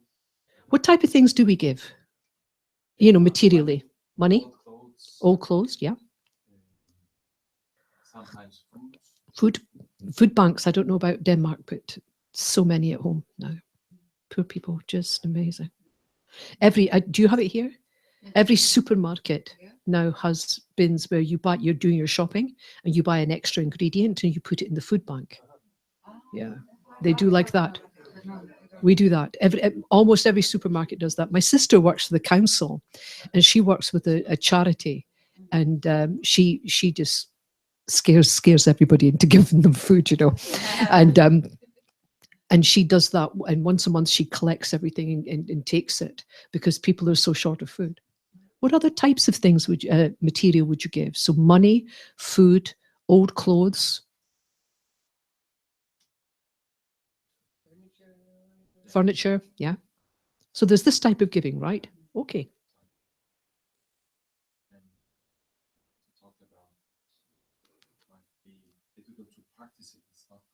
So the difficulties. So what's the difficulties, do you think, with practicing? And this is generally, but we'll start here. What are the, and when we think about difficulties, it's good to think of what the obstacles are. Sometimes when we think difficulties, we think, well, it's just too difficult. You know, it's like a full stop. But if you think, what are the obstacles? It feels like something you can get rid of. Yeah, that's what we talked about. Like we have to be aware of it because I think it's the conditioning we talked about. Yes. Like we condition not to give and fear of losing. Fear is a big thing, and fear of poverty is huge. I mean, it really is. This mind that says, but if I give, and I'm expected to give, I'll be expected to give an awful lot and often, and I'll be left with nothing. This is a huge fear. It's not logical. It's a habit of thinking over many lifetimes, and it's primal. It really is primal. Survival. It's about survival. So how can we address that? Because it's still good to give. I mean, we want to cut the attachment to the root of it. Yeah. So how can we overcome these obstacles? Like doing it and also meditation. Well, let's think about doing it. Who do you do it to?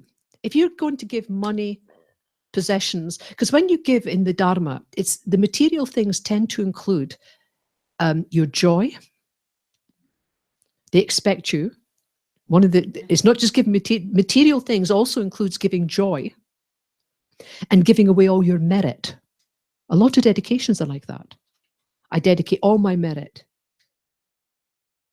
You know, that's actually, if you know what merit is, that's actually not easy to think about. Some bodhisattvas even gave their body. I mean, we're not being asked to do that. because we're not at that stage. Well, I don't know about you, but me, no. But, you know, actually could cut up pieces of the body to give away. They're just not attached to any of it. But we think about, how can we remove these obstacles? How can we lessen these obstacles to giving? Just think giving, I don't know, clothes or money. How can we reduce the obstacles of fear? You know, I think you were just talking, another thing just came in, and that is recycling, because recycling is giving in a way, and that's also improving the environment. And Yeah. it's not difficult, No. because normally this would be thrown away, but it is giving. Yeah. Yes, that's true. It's giving. And it's helping the earth. It is helping the earth, yes. But the earth will do fine. I wouldn't worry. I mean, I don't understand people worry. I think it does well. But when you, this is true.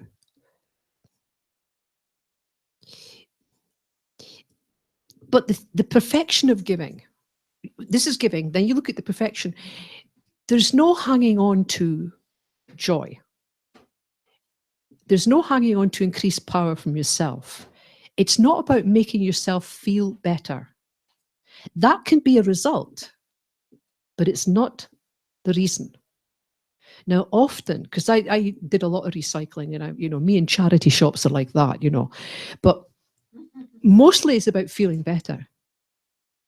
A bodhisattva attitude is not that. It's about how to benefit. So we have to watch. It's not just what we do, it's the motivation behind what we do. That makes it bodhicitta. So what about who we give to? If you're going to reduce the obstacles, who do you give to? Think about it.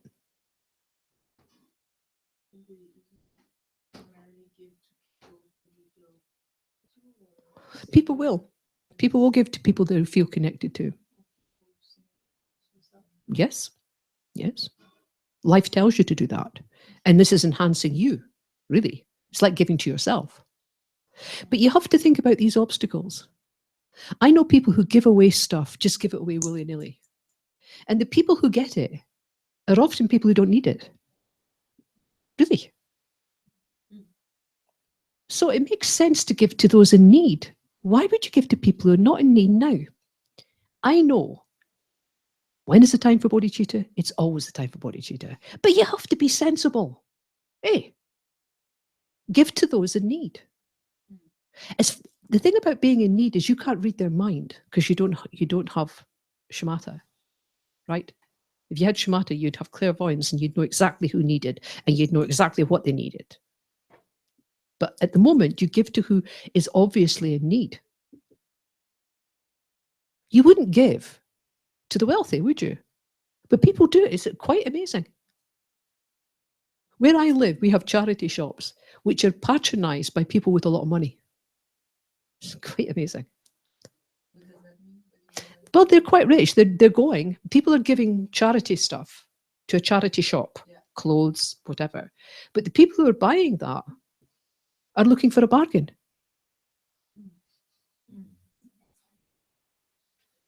So who you give is important. If they're in need, and then the fear is, when do I stop? Does this mean I have to give all the time? And certainly, way back in the 70s, when I first went to India and I went to Kopan, and Lama Yeshe was teaching.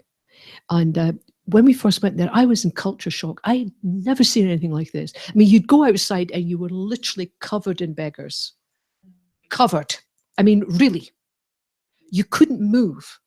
And of course, we were learning about Dharma and about how to be generous. So we were literally emptying our pockets and, you know, and then we'd have nothing left. And we'd be borrowing from each other. So something was wrong. Something was wrong. So in the teachings in the evening, we asked Lama Yeshe about it. When do we stop giving? And what he said was, when your heart hurts, that's what he said.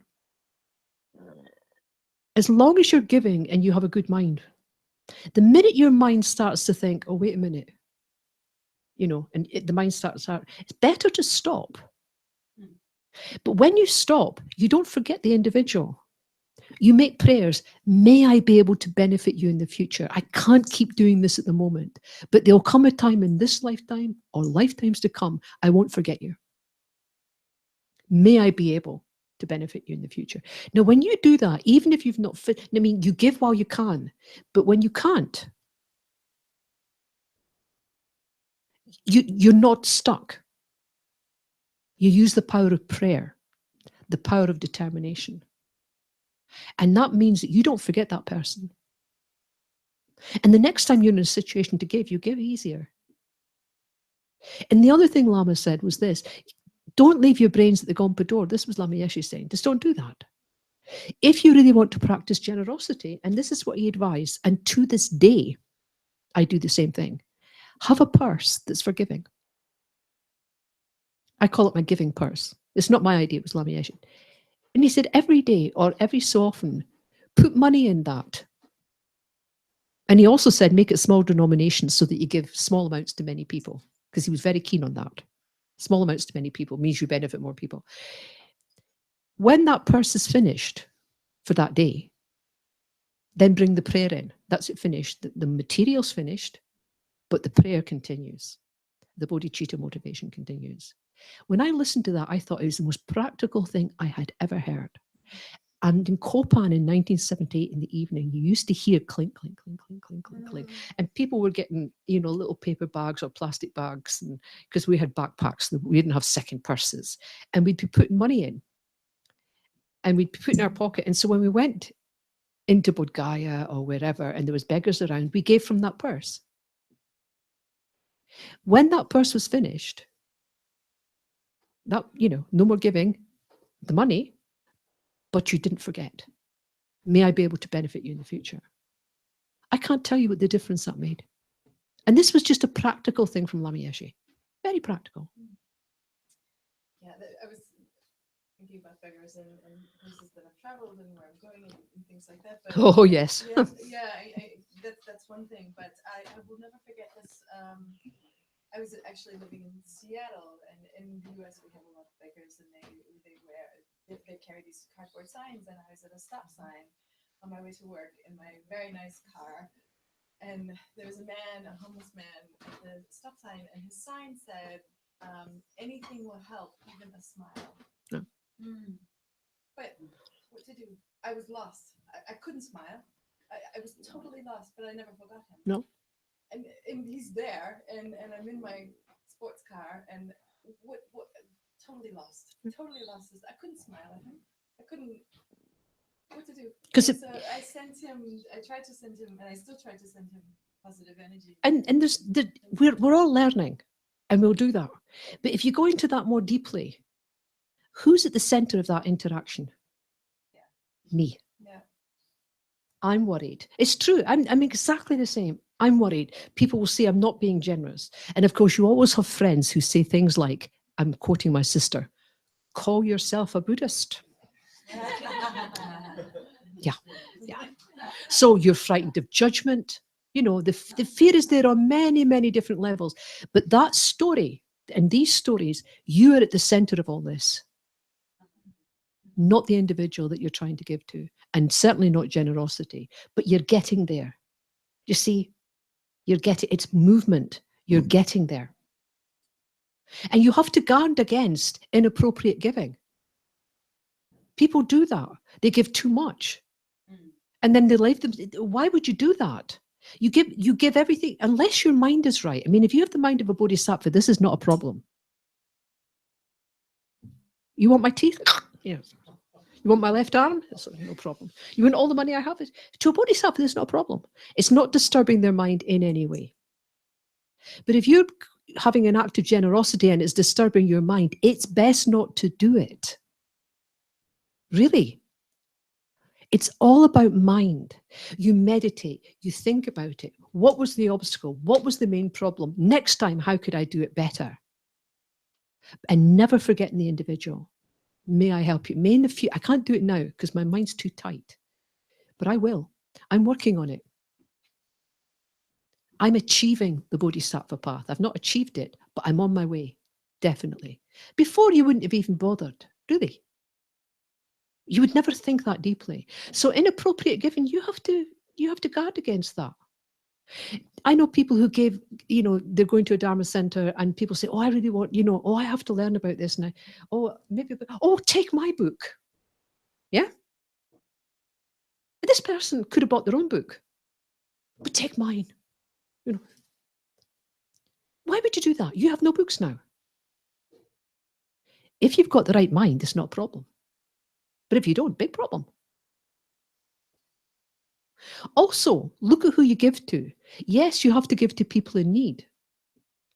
But remember, it's also about merit. It's about gaining a lot of merit because we need it. Our mind stream needs an awful lot of merit in order to practice, to become a Buddha. We need a lot of merit. So in the Dharma, it's very clear. If you give to those who are in greatest need, it's high merit. If you give to those who help many people, so one person who helps a lot of people is high merit. If you give to spiritual guides, teachers, Dharma centers, now I know this sounds as if, oh, we're just after the money, but it's in the scriptures. If you give to people who are practicing Dharma, the merit is huge, huge. Not because they need it. The merit of doing water bowls in the right mind is absolutely huge. The Buddha does not need the water. However much we think, this water is for drinking, this water is for washing, these are flowers, this is incense for you, Buddha, whatever you think. You think Buddha's going, well, that was that second interest. No, they don't need it. We need it. We need to give. The Buddha doesn't need to receive. So your object of you have to be wise with the object. I know people who will give money to a beggar in the street, but will not put money in a Dharma box. Won't do it. I don't have money for that. Makes no sense to me. And remember, I have to be careful though, because I know this is just reminding me of a situation I was in. I was setting up a weekend in Leeds for a teacher who was coming, and we were asking, I don't know, £10 for the day. I mean, nothing. I mean, like 100 krona, less than 100 krona for the whole day. And there was teas and biscuits and teachings, things like this. And I remember someone came in, someone who had a full-time job, a nice person, it's not nasty, but nice person, who had a Starbucks coffee, a large one in one hand, a Starbucks sandwich in another, and then said to the person at the door, I'm sorry, I can't afford to put anything in the box this time. Now my mind is going, hello? And this is how I'm not progressing. So I actually calculated in my mind how much money she'd spent on that. This is not right to do, but you have to be a wee bit wise. So give to those who are in need, but also don't give to those who don't need it. And don't give away all your stuff. If you need it, it doesn't make sense. But as you progress along the path, you'll need less and you can give more and it doesn't hurt your heart. And this is why I often remember Lama Yeshe, stop when it hurts you. Hurts your heart. I like it. The more you progress, the less it hurts. In fact, you become very grateful to the people who'll accept. So when you're passing a beggar on the street and you give and they say thank you, really, you should be saying no, thank you. Without them, where is your generosity? Where is the chance of you giving? You are so lucky these beggars are here. You're lucky that there are people around that you can give to. Otherwise, how would you practice generosity, let alone imbue it with bodhicitta or emptiness? You couldn't do it. And this is the difference. This is your big difference. We see obstacles. Or like this. Oh, no, too difficult. A bodhisattva sees obstacles. Bring it on. Bring it on. Because he knows, she knows. There's no way you can have the 6 perfections, perfect it, without this. Not possible. Not possible. If there was no one to give to, how would you perfect generosity? How? How would you give material things? Yeah, couldn't. So they're the ones doing you a favor. But our mind is we're doing the favor. But with the Dharma, that turns, totally turns. Anything else about material? Yeah, I have this thing, and I don't know if it's right or not, but if someone is like baking on the street and you have space, then it's much easier to give. But if they're on a train, for instance, and someone is coming, you feel they're trapping you, and I very seldom will give to someone like that. Yeah. Because I feel they're offending my Yeah. space. Is that No, okay? no. Well, if it stops you giving, it's not okay. But it's cultural. It's everything. We have to investigate it. My idea of space is bought into a kind of European idea of space. I mean, somebody comes up like this. I mean, but if you're in India, you're lucky if they're only that close. Their idea of space is not our idea of space. Really. And some people have a very wide area that you don't cross. And you'll see people approaching people, and from your table, they're making eye contact and sort of say, I'm coming into your space now. Do you mind? And they'll do that as they approach. Yeah. So this is a cultural thing. If it stops you giving, it's worth looking at and seeing how you can overcome it. You cannot get them to overcome it. There's no way you can turn to everybody in the world and say, look, I will give to you if da da da da da da da. You can't do it. But you don't think that if someone's going on a train and you give to them, then you're sending a message, this is okay that you go through the train and corner all these people. Whereas if you don't give, you're sending a message that we don't. Oh, yeah. And there's a lot of reasons not to give. See, I think I'm not saying you're wrong, but what I'm looking at, I'm trying to look at it from a Dharma point of view. There is a lot of reasons not to give. It's just another one. And until we achieve clairvoyance, you don't know.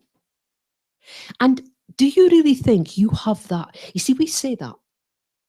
But do you really think you have, by not giving, you're sending out that message? You think it's going to do any good whatsoever? If you do, fair enough. But normally, no, it's just a reason for not doing something. It seems a reasonable reason. And culturally, and if you were to ask everybody else around you, they say, I quite understand. Of course they do.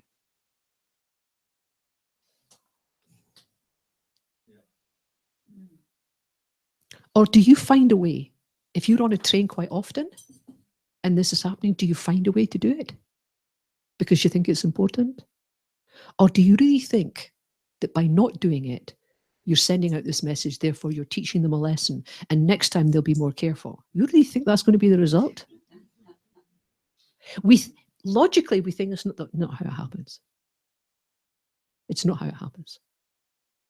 But I may be wrong. The only way to do it is investigate it yourself.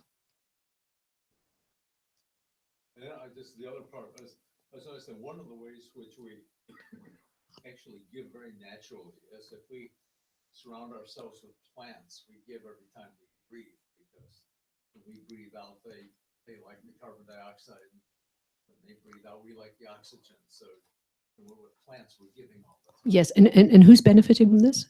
Both of you. What, the plant and you? Yeah.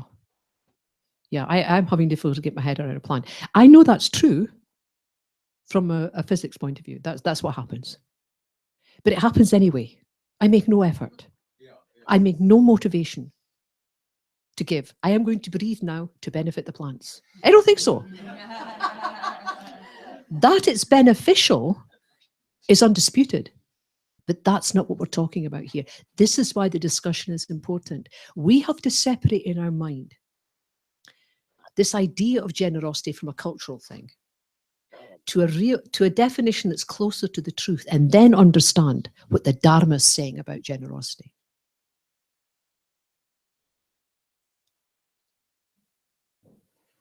Is it motivated by bodhicitta?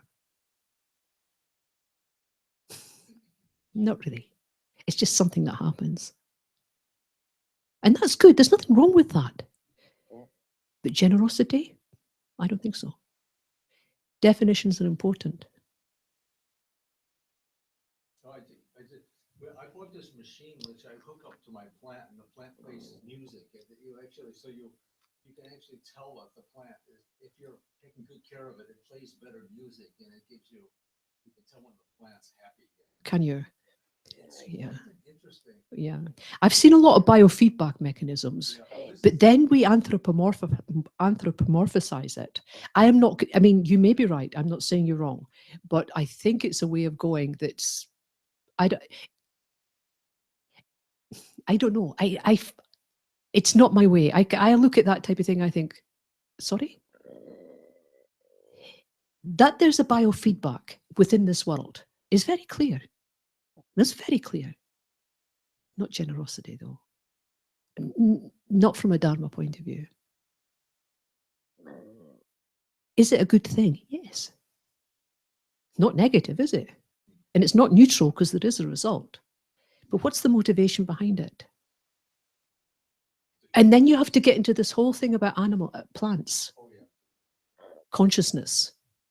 Really, what we're talking about here is benefiting these sentient beings, that which has sentience, that which has a mind. I get over it with plants by imagining and remembering that there's many creatures living on plants. That's how I get over it. I'll hug a tree with the best person, but really what I'm trying to do is hug not the tree, but all the beings living on the tree, or that the tree actually nurtures.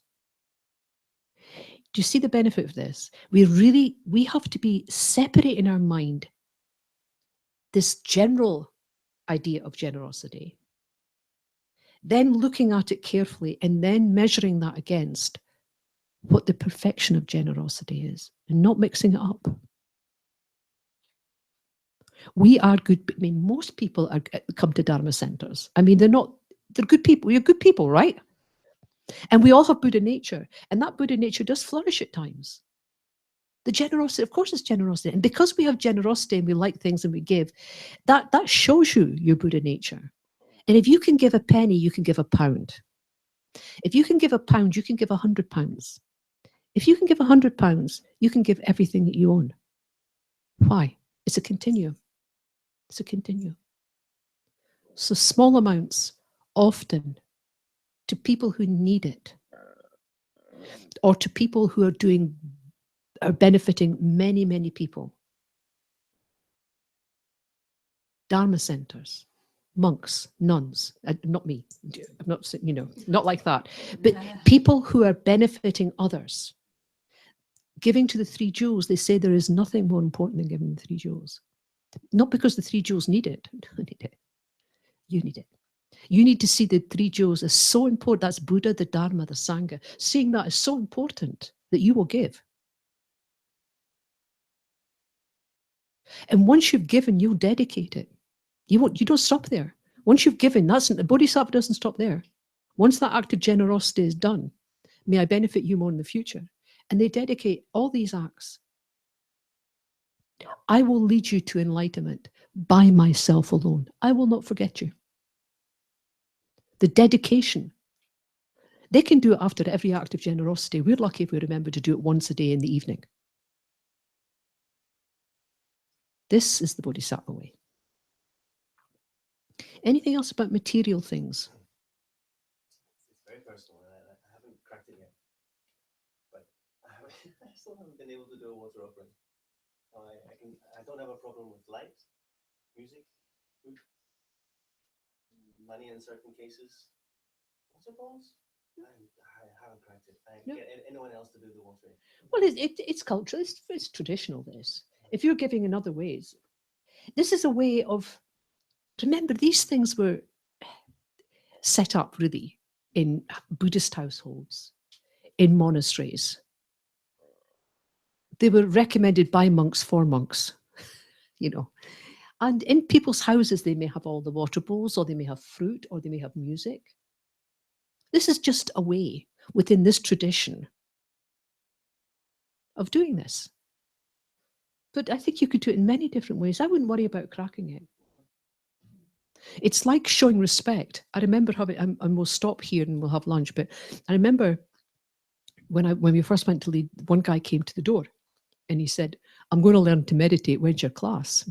I said, oh, Wednesdays. I'm going to learn to meditate. I said, oh, that's nice. And he was quite aggressive. I said, oh, right. I said, can I ask you why you want to meditate? He says, yes. He says, it will improve my football. I said, well, that's true. It will. So he came to classes and he learned to meditate and other things. And it grew and it grew and it grew. And you could see him changing. And but he said, but the only thing is, don't ask me to do any of these silly things like prostrations. And I'm not into these altar things. I said, that's fine. Please don't worry about this. It's not a problem. And it took, I can't remember now, it must have been a couple of years before he would even approach the altar. Never did prayers, never did prostrations. And then one day he came to me, it'd been about 2 years. He said, okay, he says, I'm ready. I said, what for? He said, I want you to teach me how to do prostrations. I said, do you know how, 2 years I've been teaching? No, he says, I want one-on-one, teach me. I said, why? He says, well, I'm going to Copan and I'm going to do 100,000 prostrations when I'm there. Right. And that's it. That's absolutely true. It's a true story. So people come to things when they come to things. You get people who are so against prayers, you can't believe it. I'm all right with the meditation. I'm all right with the philosophy, but I'm not doing prayers. And I'm going, it's okay. Fine. And then I said, well, instead of, maybe just look at, don't, I'm not, I might just look. You know, and within a little while, you see it because people see benefit. And also there is a thing about being in a group, isn't there? You see, if you were to behave like this with people who had no interest in the Dharma, they'd think you were mad. Really. So to be thinking like this and behaving like this in a group that's supportive is worth its weight in gold. It's worth its weight in gold. So I would like to say these two people had an epiphany and all the rest, I have no idea. But slowly, whether it was the group, and nobody pressured them, it was just, or whether they saw the benefit, or there was just a certain change, they came to it in their own time. And I have to say, in their own way. So generosity, bodhicitta motivation, but it's nature, subject, object, and action, no inherent existence. Then perfect. And after lunch, we'll look at the other two groups are not getting off, by the way. We're going to come back and do that. Thank you so much for this morning. Please have a lovely lunch. And it's past, so I'll see you at 2:00. Okay.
Right.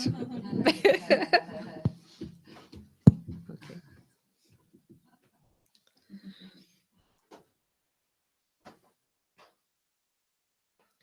So using the two breath method, or a method you're familiar with, just to relax the body.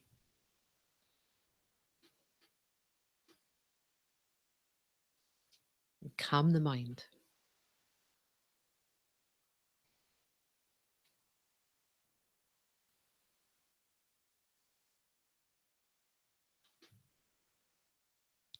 Letting go of the lunchtime chatter, just letting that go.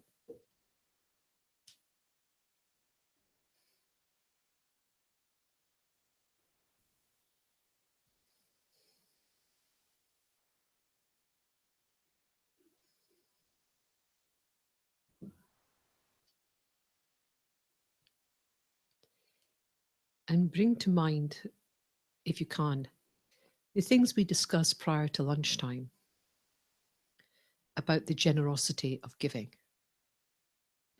In particularly, the generosity of giving material things.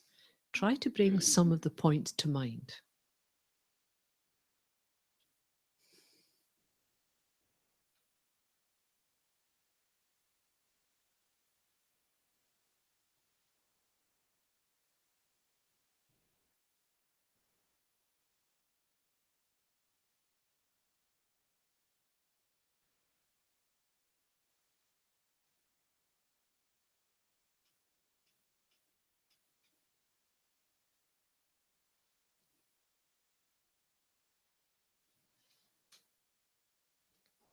Bringing to mind ordinary ideas of the generosity of giving material things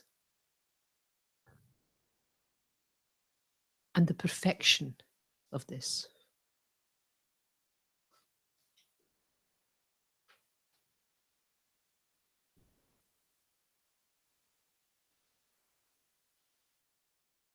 The virtuous determination to give with body, speech, mind.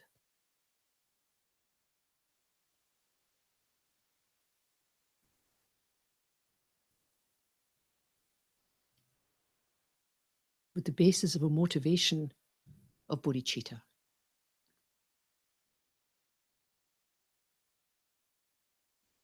The determination to bring sentient beings to enlightenment. The determination to become enlightened in order to benefit others.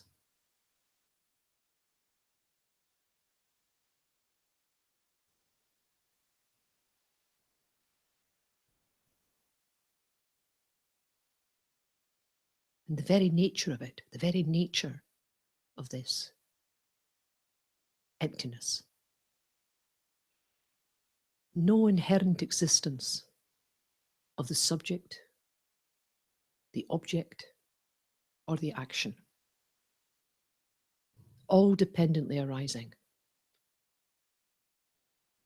The richness of that.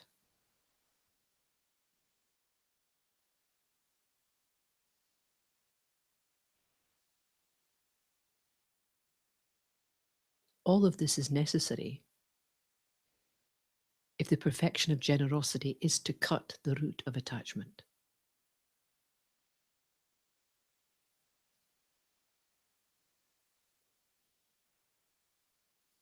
There's a purity with all of this.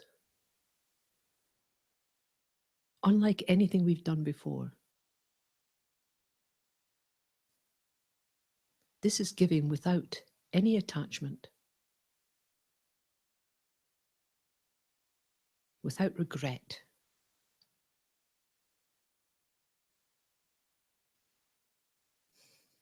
Without jealousy.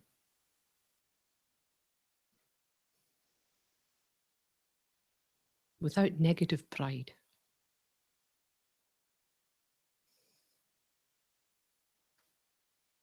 With no wish to dominate.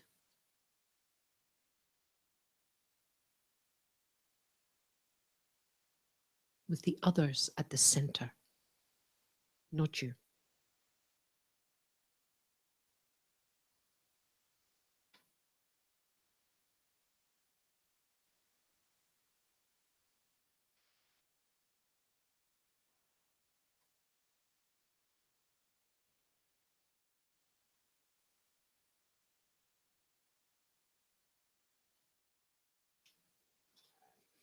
And when talking about the 6 perfections, Geshe Tashi Sering says a few things that are so pertinent. Well, he says many things that are pertinent, but in relation to this, very keen.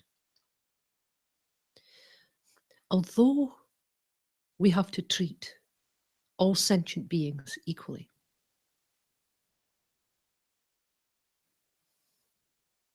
our relationship with sentient beings is different.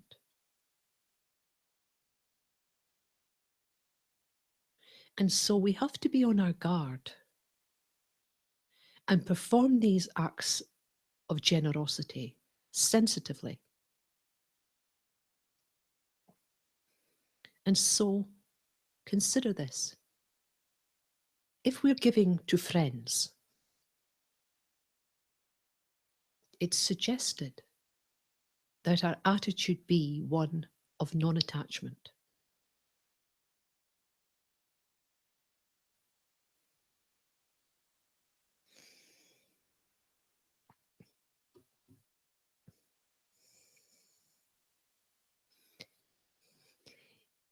If we're giving to those that we consider enemies or those who disturb our mind, the teachings recommend, and Geshe Tashi emphasizes, then our attitude should be that of love. That makes sense. It counteracts the tendency to view an enemy in a certain way. So to friends, give with non-attachment. To enemies, give with love.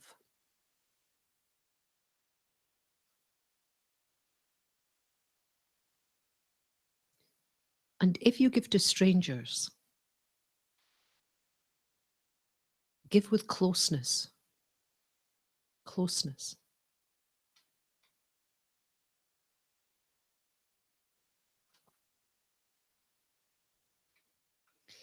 If you're giving to people who have many positive qualities,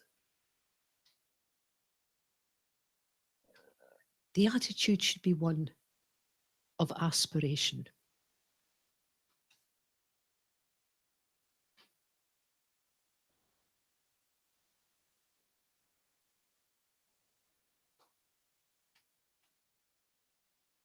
If you're giving to someone that you can see have many negative qualities,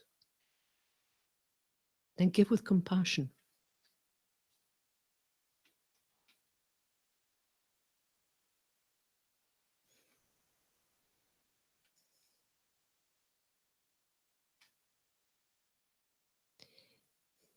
And it's our human nature sometimes to label someone as inferior in whatever way. If this is your first thought, then give without arrogance. Be careful.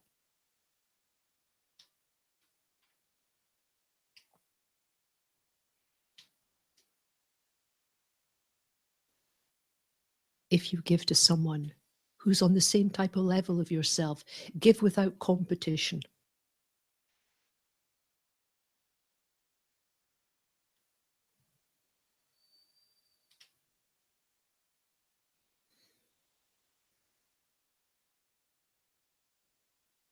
If you're giving to someone who seemed to be a wee bit superior,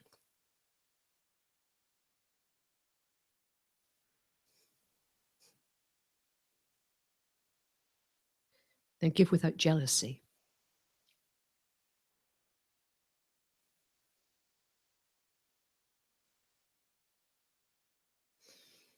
And if you're giving to someone who seems to be rich and happy, give without resentment.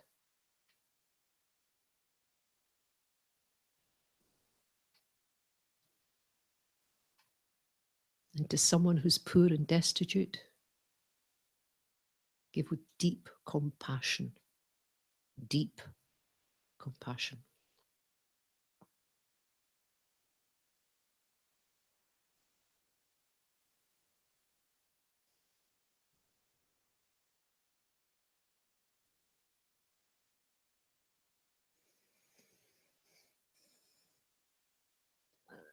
A bodhisattva applies compassion. A bodhisattva applies generosity. with joy, dignity, and respect.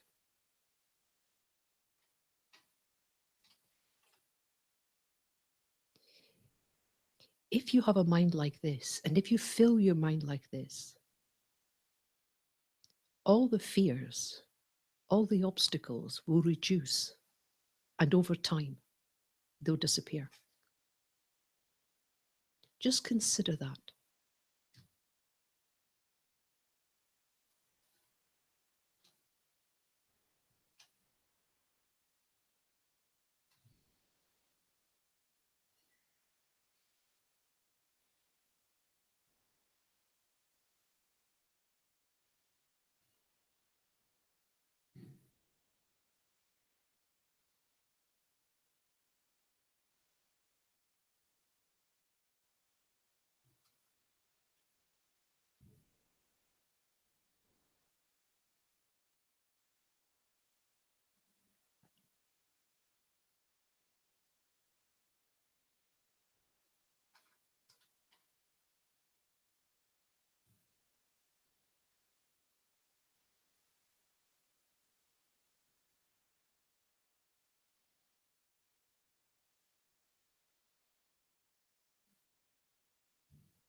Thank you.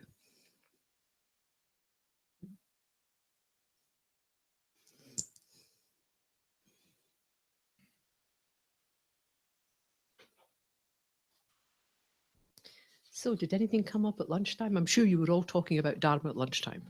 I'm absolutely convinced of it. So did anything come up about the material giving that you thought, oh, I wish I'd asked that, or why don't we talk about this aspect? We were talking about something that was said here about recycling. Recycling? Yes. Yes. That's very good. Uh-huh. But I was thinking that at the same time, maybe we should think also not consuming too much, because not only recycling, it's that to reduce our needs, that we consume too many things that we don't know. This links back So to, it's very, because this is some people close. think we are so good because we recycle, but not thinking that they are consuming extremely things they do not need. I know. It's true. It's true. This works into the 8 worldly dharmas. You know, acquiring. It's very hard. This acquiring. I mean, when the latest iPhone comes out, I have to keep telling myself, I just don't need it. I just do not need that. You know, and so far I'm winning. But this is many lifetimes. Many lifetimes. You know.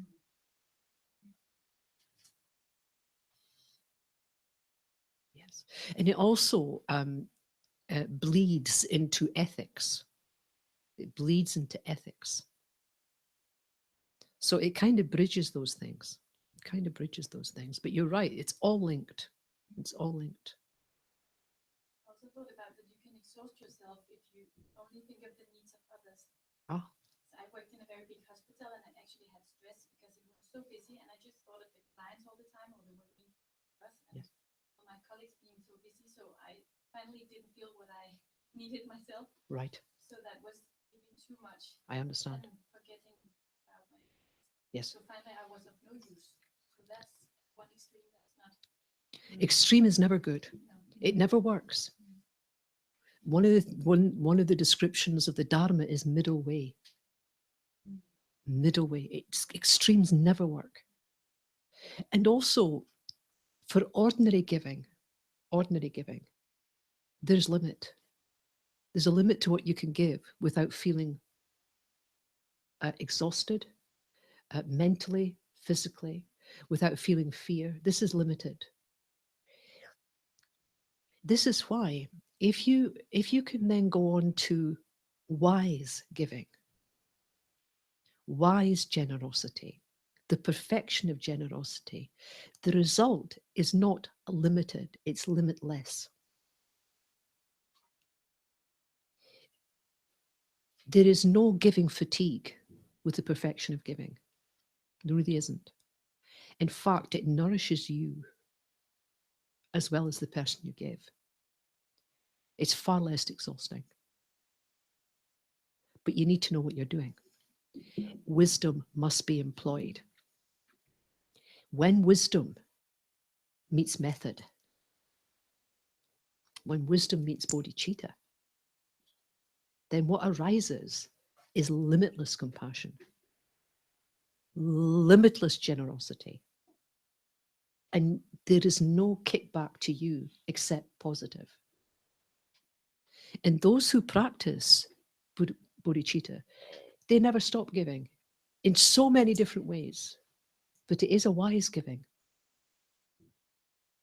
In fact, His Holiness says, really, if you're going to be selfish, practice bodhicitta. Bodhicitta is wise selfishness. Because the feedback is so positive. It's not your, the thing to remember is it's not your motivation. Your motivation is others.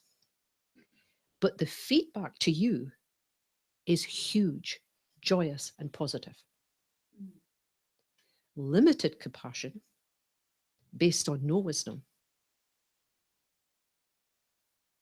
The feedback is stress, pain, fear. That's the payback. So what we have to do is we have to cross this barrier of what we see as ordinary generosity, which is exhausting. I'm sorry, it's just as exhausting. And we can think of 1,000 ways not to give because we want to protect ourselves. You need to cross that barrier to a perfection. Work on the perfection of it. The more you work on the perfection, having the bodhicitta motivation, seeing the emptiness, then the feedback to you, you're not asking for it. It's not your motivation, but the feedback is positive, energizing. It has to be. Because when a bodhisattva takes bodhisattva vows, it's not just for this lifetime. You take bodhisattva vows, it says, I will bring every sentient being without exception to enlightenment. That means from now, over all the rest of the lifetimes. To do that, let's face it, you have to be feeling good about this. Nobody's going to do this if they end up feeling bad, exhausted, painful, and put upon. However true you think that is, nobody's going to do it. But if you feel lighter, brighter, fresher, you're going to keep doing it. Because what else is there to do? The opposite just brings you pain. You see? But you don't, the thing about this, you don't believe it. Read about it, meditate it, and try it. You have to have wisdom here. Remember, compassion without wisdom is bondage. It leads to heavy emotion, which affects other people and really draws your energy away. Makes you feel bad. Bodhicitta never does that. So they tell me. But good point. I have a question about giving. When you remember that subject, object, and the action are all empty, do you still create merit that you can dedicate? Of course. Yeah. Of course. Yeah. In fact, more. I find it difficult to understand. Of course. Well, think about this. Yeah. Here's why it's difficult. That list I gave you of all the activities of the Dharma, the whole of the Lamrim path. Remember, refuge and all the bits in the middle initial scope, all the content of the medium scope, all the content, all the bodhicitta of the great scope, of all of that.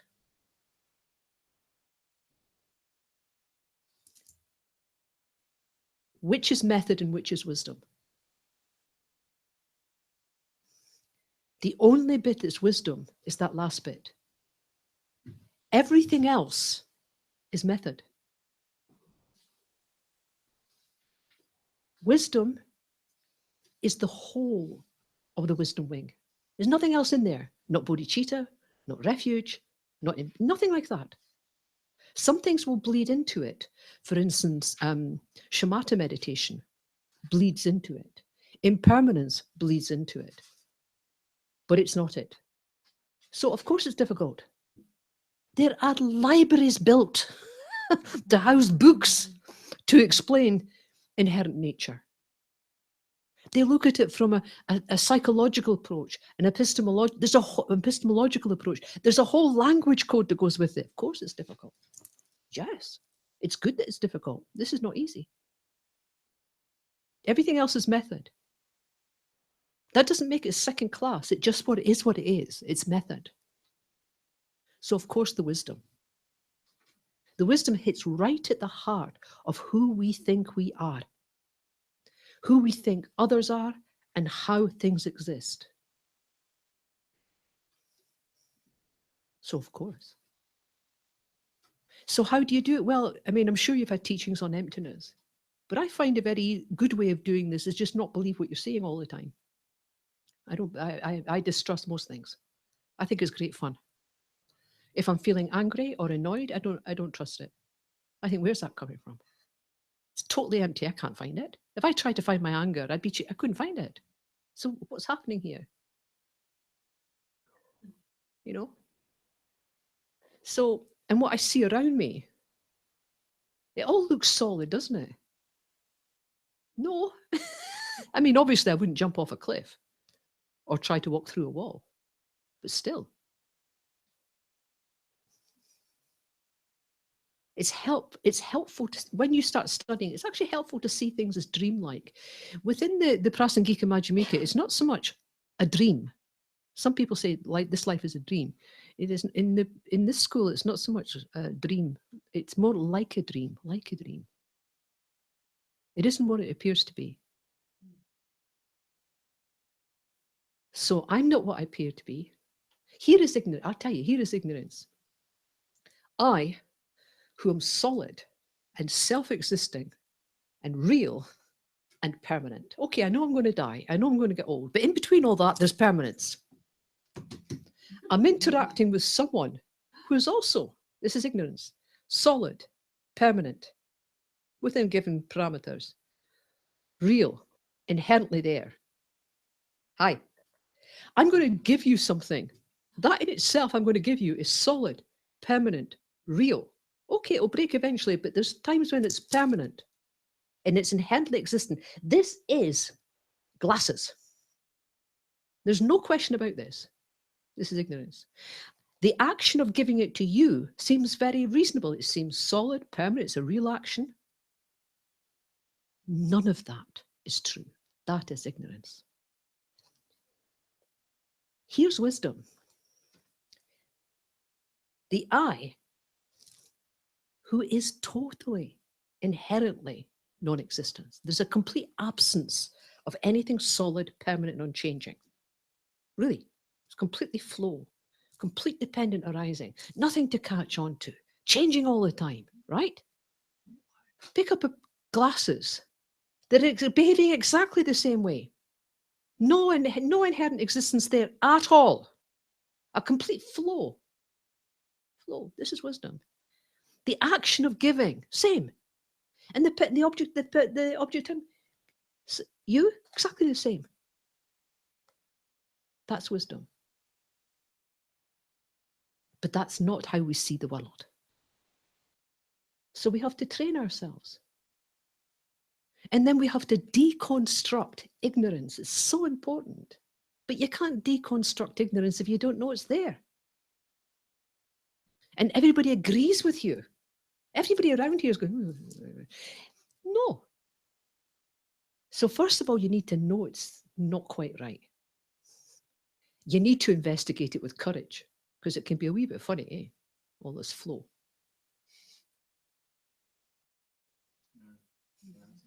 When you say changing in this aspect, but what do you think about the person is changing all the time, all the classes? Yes. Think about the molecules or this. Well, you have to. Well, I mean, I don't really want to go into. I mean, we can do emptiness at some stage. I'm sure you've done it before with. It's in this case. Okay. Well, what we have to understand about this is impermanence. Your best friend, your buddy, your closest ally, your mother, on the road to understanding emptiness is impermanence. That's your best friend. But we tend to, we know the word impermanent. We know it. But we tend to see impermanence as bit on a gross scale, seasons changing, getting older, food, eat, gone.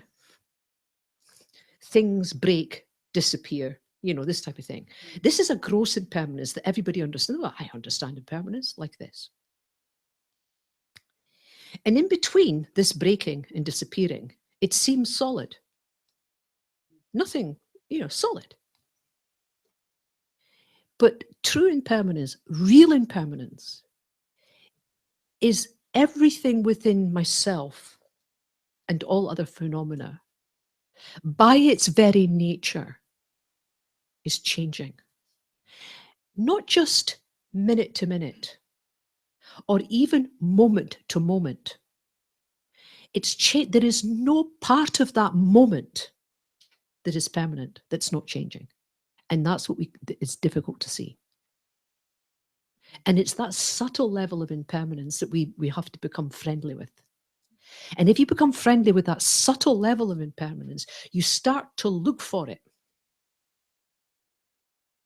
You start to see it, but most importantly, you start to expect it. Then you start to view the world differently. The world will look different to you then, really. I mean, it'll go away and you have to bring it back. These things are not easy. And people who meditate for many years, or sometimes not years, and in meditation they have a realization of emptiness. When they come out of meditation, everything seems the same again. So they go back into meditation and they come out, everything seems the same, go back into meditation, and they work like this. And then one day they come out of meditation and there's no difference to what they're enacting with out of meditation and in meditation. Then they're seeing things as they are. Yeah. Anyway, enough about emptiness. But you just love it. Anything else? Anything else? Yeah, also, when you've been discussing impermanence, I see it as being very linked to time, because if you freeze time, then there's no impermanence, but time continues, and impermanence seems to be completely linked to the flow of time. Yes, I think that's right. I think there's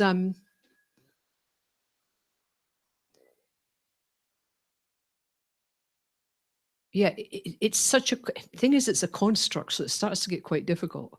Time. Because in what do you call nirvana or enlightenment, it's supposed to be timeless. It's more spontaneous. Yes, because it's not. It's not a concept. Yeah, you're out of time. Yeah. Well, you're out of concept. This is the thing. Yeah. So time is a concept. Yeah. So nirvana and this is where you have direct perception. There's no filters here. There's no filters. At the moment, we need concepts. So is it the concept that makes the impermanence then? I don't think it makes impermanence, but it's part and parcel. Yeah. And it's not that concepts are bad. We need concepts. We need language. Language is a concept. We need the concept of time. But what happens on the path, they tell me, is that this becomes less, you don't throw it out. It actually becomes less meaningful. Less meaningful. Less meaningful. And things become more directly perceptive. And it's interesting because our five senses, I don't want to really go into. See, this is why I need my notes. I know this is why I need my notes. This keeps me on track. But if I can say, our senses, the first fraction of a moment when we perceive something, that's a direct perception. Yeah. But immediately we superimpose this with concepts, past karma. We inflate it. And this is done like faster than that. And so we inflate, we push concepts on it, and we totally disfigure what we see, hear, think. All of that is configured. And then we 100% believe in the configuration. But that first moment of perception, that's pure perception with the senses. Pure perception. So it's not something you have to learn, it's there. And I can't remember which French writer it was. Something like perfection is achieved not when there's nothing else to add, but when there's nothing left to take away. This is what it's about. Letting go of ignorance, letting it go. And we can do that because of our Buddha nature. Everything else is advantageous. It's an add-on. It has causes and conditions, and we can get rid of them. But first of all, we've got to know it's an enemy. Enemy mustn't go. I'm dreadful, honest. Okay, now I'm going to get back on track here. Right, okay, where was I? Okay, Dharma, giving Dharma. But can you see what we're talking about here, how that could be applied to patience and effort? It's the same. This is the intensity that you go into these things in your meditation and in your study. So giving Dharma, who was giving Dharma? Who was looking at that? Okay. Come on, there was more than one. Yeah, thank you. Yeah. All right. So what happened there? What did you think about that? A bodhisattva gives Dharma. How could I give Dharma?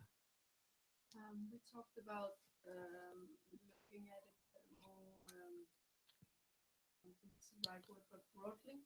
Yes. So you don't have to be a teacher and to be a nun and sit up there and teach the Dharma. And I already use it a lot in my work. So you can take fraction of it and learn it to people. Yes. Or talk to people about it and learn some meditation and things like that. Yes. And we talked about that it's really important to meet people where they are. Yes. So don't expect people to be where you are with the Dharma, but start in the beginning or with the small thing. Yeah. And we talked about some of the difficulties were that it's a whole new way of looking at the world, and it's not in the Western world. People think you're a little crazy if you. Tell me about it. Yeah. Yeah. So it's going to be in small bites. Yeah. I think that's very wise. Yeah. I think it's very wise. And even not even calling it Dharma. But giving Dharma wisdom when appropriate. And we need to know that when appropriate. Yeah. That's so important. Yeah. And you never know when arises a moment. That's right. Just naturally, Yep. you can come in without calling it Dharma. I know. Names, I know. Just reflecting about And things people together with are very persons around. exactly. So it just Yes. Just it can arise.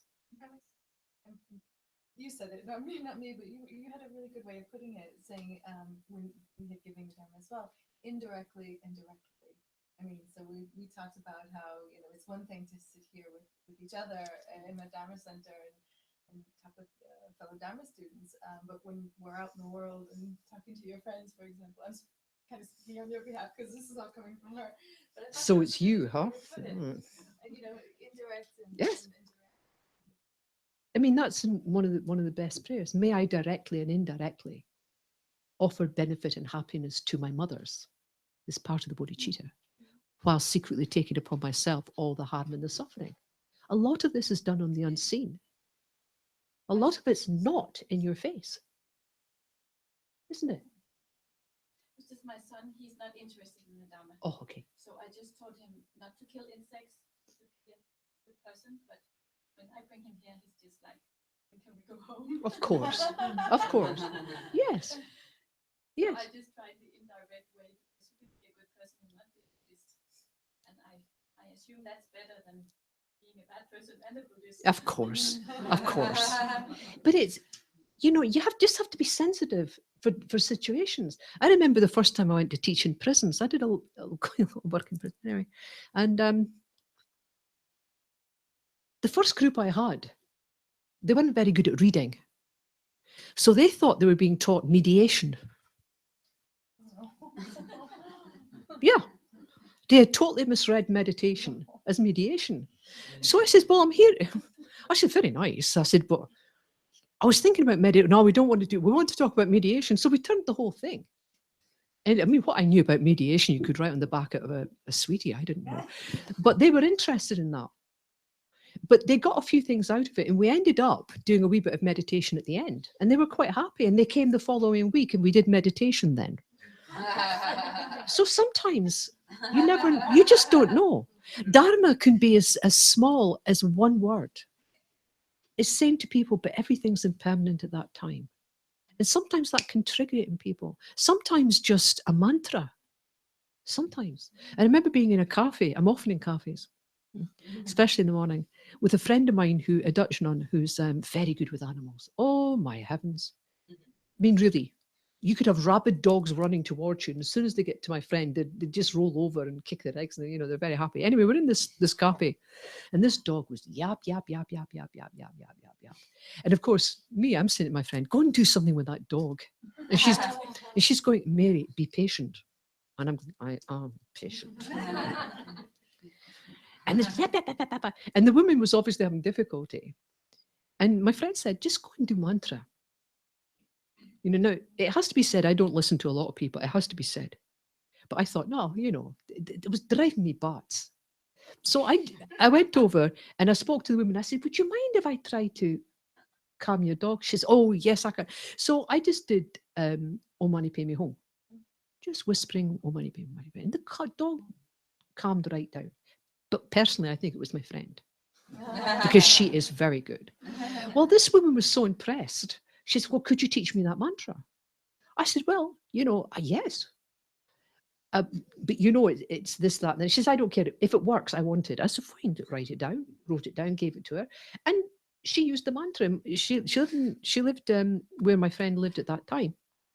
And she would use it. Now, I'm not saying, what did I teach? Nothing. But there was an opportunity there. It seemed to work. And you took advantage of it.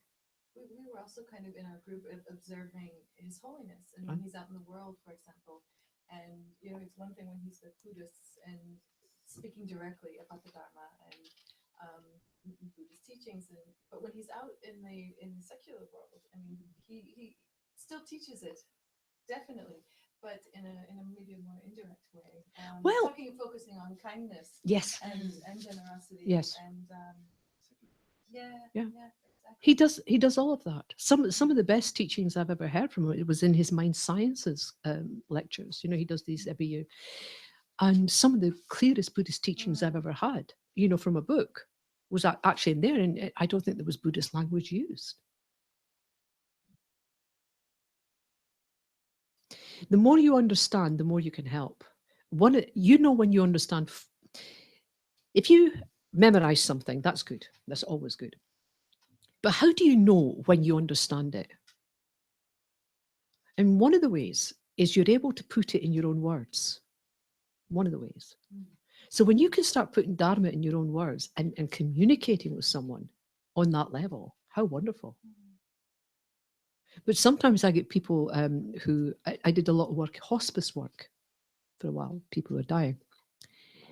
And I get people saying, oh, my friend's dying, I need this, this, and this. And I'm going, your friend's not Buddhist. Oh, yeah, but I'm going to talk to her about the, I'm going, really? Because I don't think that's very, very good. Yes, you can do mantra if they're happy with it. You can even do pujas if they're happy. But if they're Christian and they're looking forward to going to heaven, you really want to confuse their mind at that stage. Sometimes we get very evangelical. And if Buddhism is not something, it's certainly not evangelical in nature. So this appropriateness is very important. This question comes from Bodhisattva vows. So you should always try to, certainly, not the right word, but promote the Mahayana tradition. Yeah. 46 branch vows. Yeah. But then His Holiness says, you should definitely not try to convert people. No, absolutely not. Even if, because there's that wording it says, even if someone is not on your path, you should still try to convince them that it's the right path. Yeah, but not from a Judeo-Christian point of view of standing on a soapbox and saying this is, you know, my Buddha is better than your God or anything like that. It's not like that. You'd have to do it by your own actions. I mean, I don't know. I mean, how you live in the world. If people start admiring you for how you live, admiring your ethics, they're more likely to try and copy. They're more likely to be open. And if they ask you, you give sincere answers. But going out to convert, no. But promote, oh yes. And if someone says, well, why are you doing, my sister often says, but why? You know, I say, well, it's this idea of Mahayana, Fiona. It's Mahayana. And she'll listen and go, well, I don't believe that. I say, well, it's fair enough. But every so often she'll ask a question. It seems to come out of nowhere. And you'll find that with people, a lot of people, my friends that used to kill things like insects. And if they're frightened of a spider, they stamp on a spider. Or they'll set traps for mice that kills them and things like this. And I tried to speak to my sister about it, really, because it was like killing as if it was nothing. As if it was absolutely nothing. So I said, you know, from a Buddha Dharma, but this is done. And she goes, oh, I said, yeah, but think about it. Actually, occasionally she'll phone me up and say, you'd be really proud of me. I didn't kill a spider. And I'd say, what did you do? I put it outside. Now, that's interesting. And this is absolutely sincerely, I've had a friend phone me up and say, Mary, you'd be really proud of me. I'm thinking, who might be proud of anybody? But we talked about something and something had got home. I bought a mouse trap, but it was one of these humane ones. And I was able to take the mice out into the country and blah, blah, blah. So you never know how what you're doing is going to affect others. Never. Sorry? We were talking exactly. Sometimes just to make people aware, because most of them, as you said, it's just like nothing. Just make them aware that maybe it is something. We had in Leeds, we had this gentleman come, he was in his 80s, to help us with financial planning. Buddhist and financial planning. Oh, doesn't really mix. Anyway, he came to help us. And it was my job to show him around and take him to the station and things like this. And I asked him what his hobby was, and his hobby was fishing. And I have a particular feeling about fishing. I think don't even start me on it. I mean, anyway. And he loved it. He loved it. And I watched it, and it was every part of karma. He planned for it. He spent time doing it. He bought all the right equipment. He enjoyed doing it. And once the fish was dead and he was mounted, he took pleasure. But the group that he went around with, this was normal. And many people think fishing is normal. They teach it to their family. They go out as a group. And I've even had people say to me, it's meditative. But as Lama Zopa Rinpoche says, is you can be meditative stabbing someone. I mean, that can be quite focused, can't it? Or throwing back them. They think, oh, don't. We fish only and we throw them back. So he was telling me, yeah, as a nun, and he said, oh, I know you won't. I said, well, but the harm. And then he said, but the fish don't feel it. I said, oh, you misunderstand me. I'm not talking about the fish. I'm talking about you. The fish, okay, I feel sorry for them, you know, but I'm not talking to the fish at the moment. I'm talking to you. I said, the harm I'm thinking about is to yourself. Now, on the way to the railway station, he must have brought that up, half a dozen times. He didn't like it. I mean, I didn't try to antagonize him, but he shouldn't have said that to me and expect me to let it go past. At least a half a dozen. By the time I took him to the railway station, he must have brought that up a half a dozen times. Now, I bet he's never thought like that in years. That man had been fishing for nearly 70 years. I don't think he'd ever thought like that. But he met someone whose opinion was completely the opposite and could stand their ground. Now, I'm not saying that would change, but I tell you, he thought about it more than he ever did. That could be offering Dharma. It's offering something up to consider. What about you're at a meditation center, right? And the teacher doesn't turn up. because teachers are like that. Teacher Doesn't arrive, right? And you're all here. Who would offer to lead a meditation?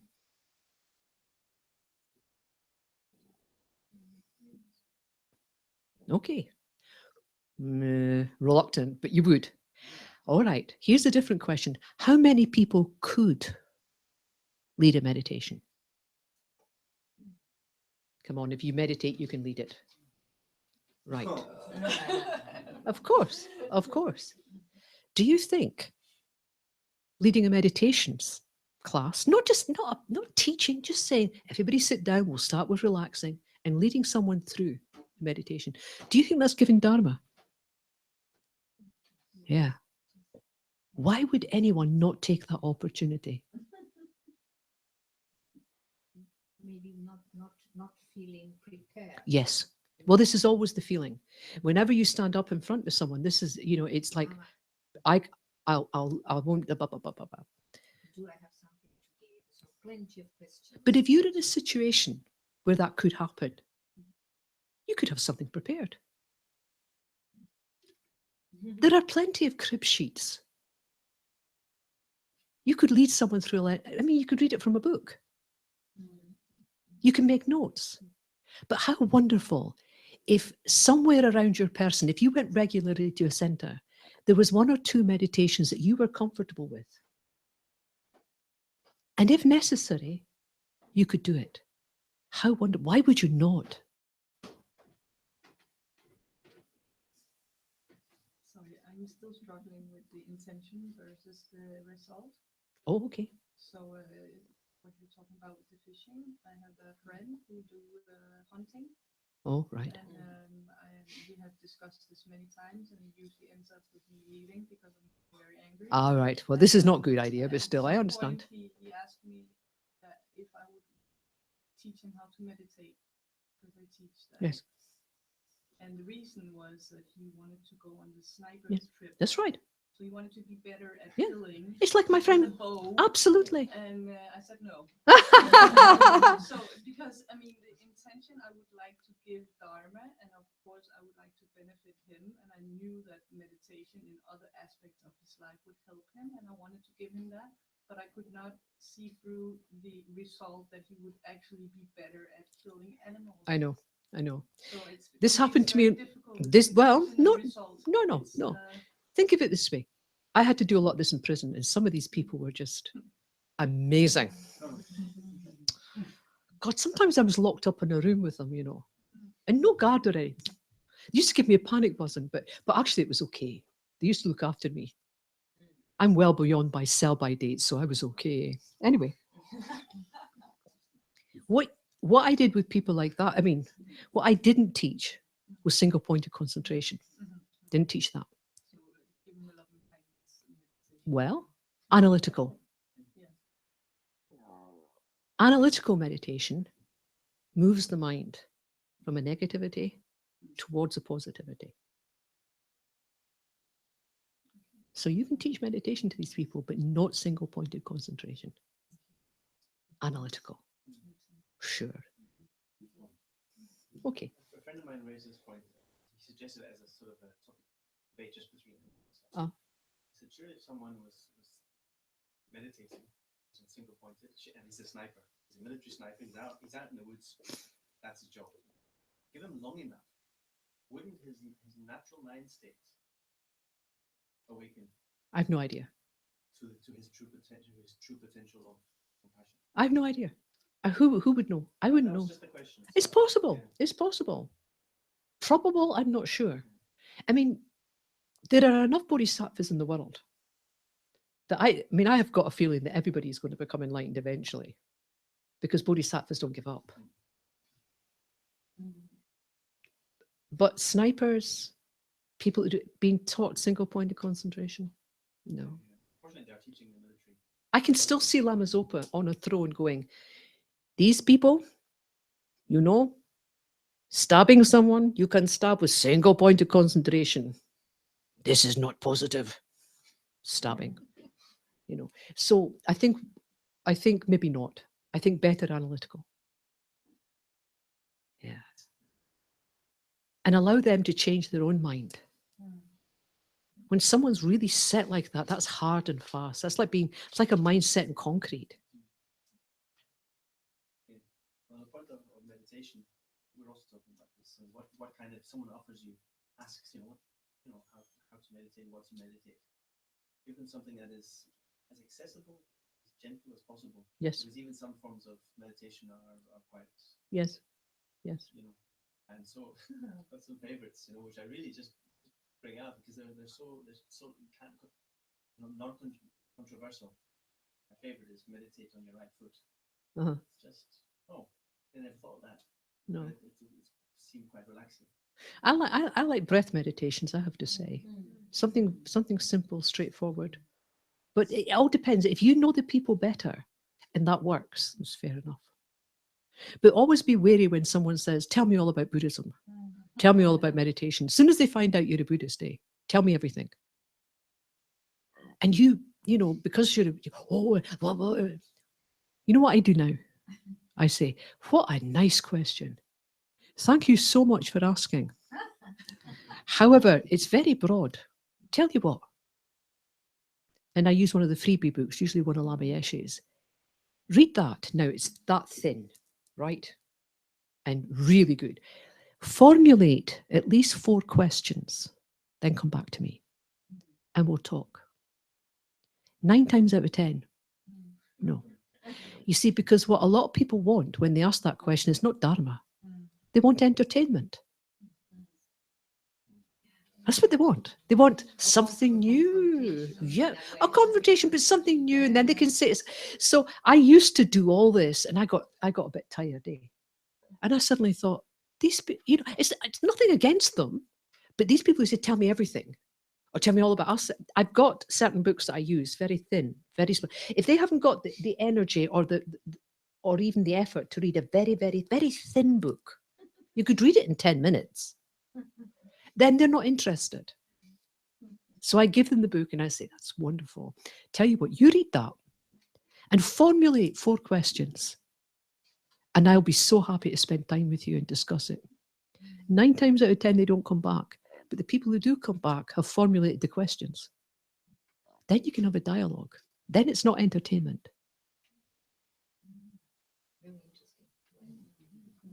Yeah. Anyway, let's do time. Okay. Giving protection. This is what a bodhisattva is asked to do. Give protection. Who was doing giving protection? Oh, quite a few. Excellent. So what did you come up with? I can start. Yes. We talked about not eating animals, not killing animals. That's okay. Part. And then we also mentioned if you have an insect in your house, you could send it out to the free. That would also be a kind of protecting. Yes. Another way of protecting. Yes. Yes. So let me ask, you're protecting them against? First, protecting them against killing by not wanting to eat meat. But of course, you can't prevent that. Somebody else would do it. Now, yes, and here's a point we'll have to understand with bodhicitta. You cannot cure all the ills of the world. You cannot keep giving all your money, even if you worked for the whole of this lifetime to benefit all sentient beings in certain ways, giving, working, blah, blah, blah, working for, Médecins Sans Frontières or whatever you do. Will you cure and help every single sentient being? No. All the bodhisattvas and the Buddhas who have ever lived, but we still have people who suffer.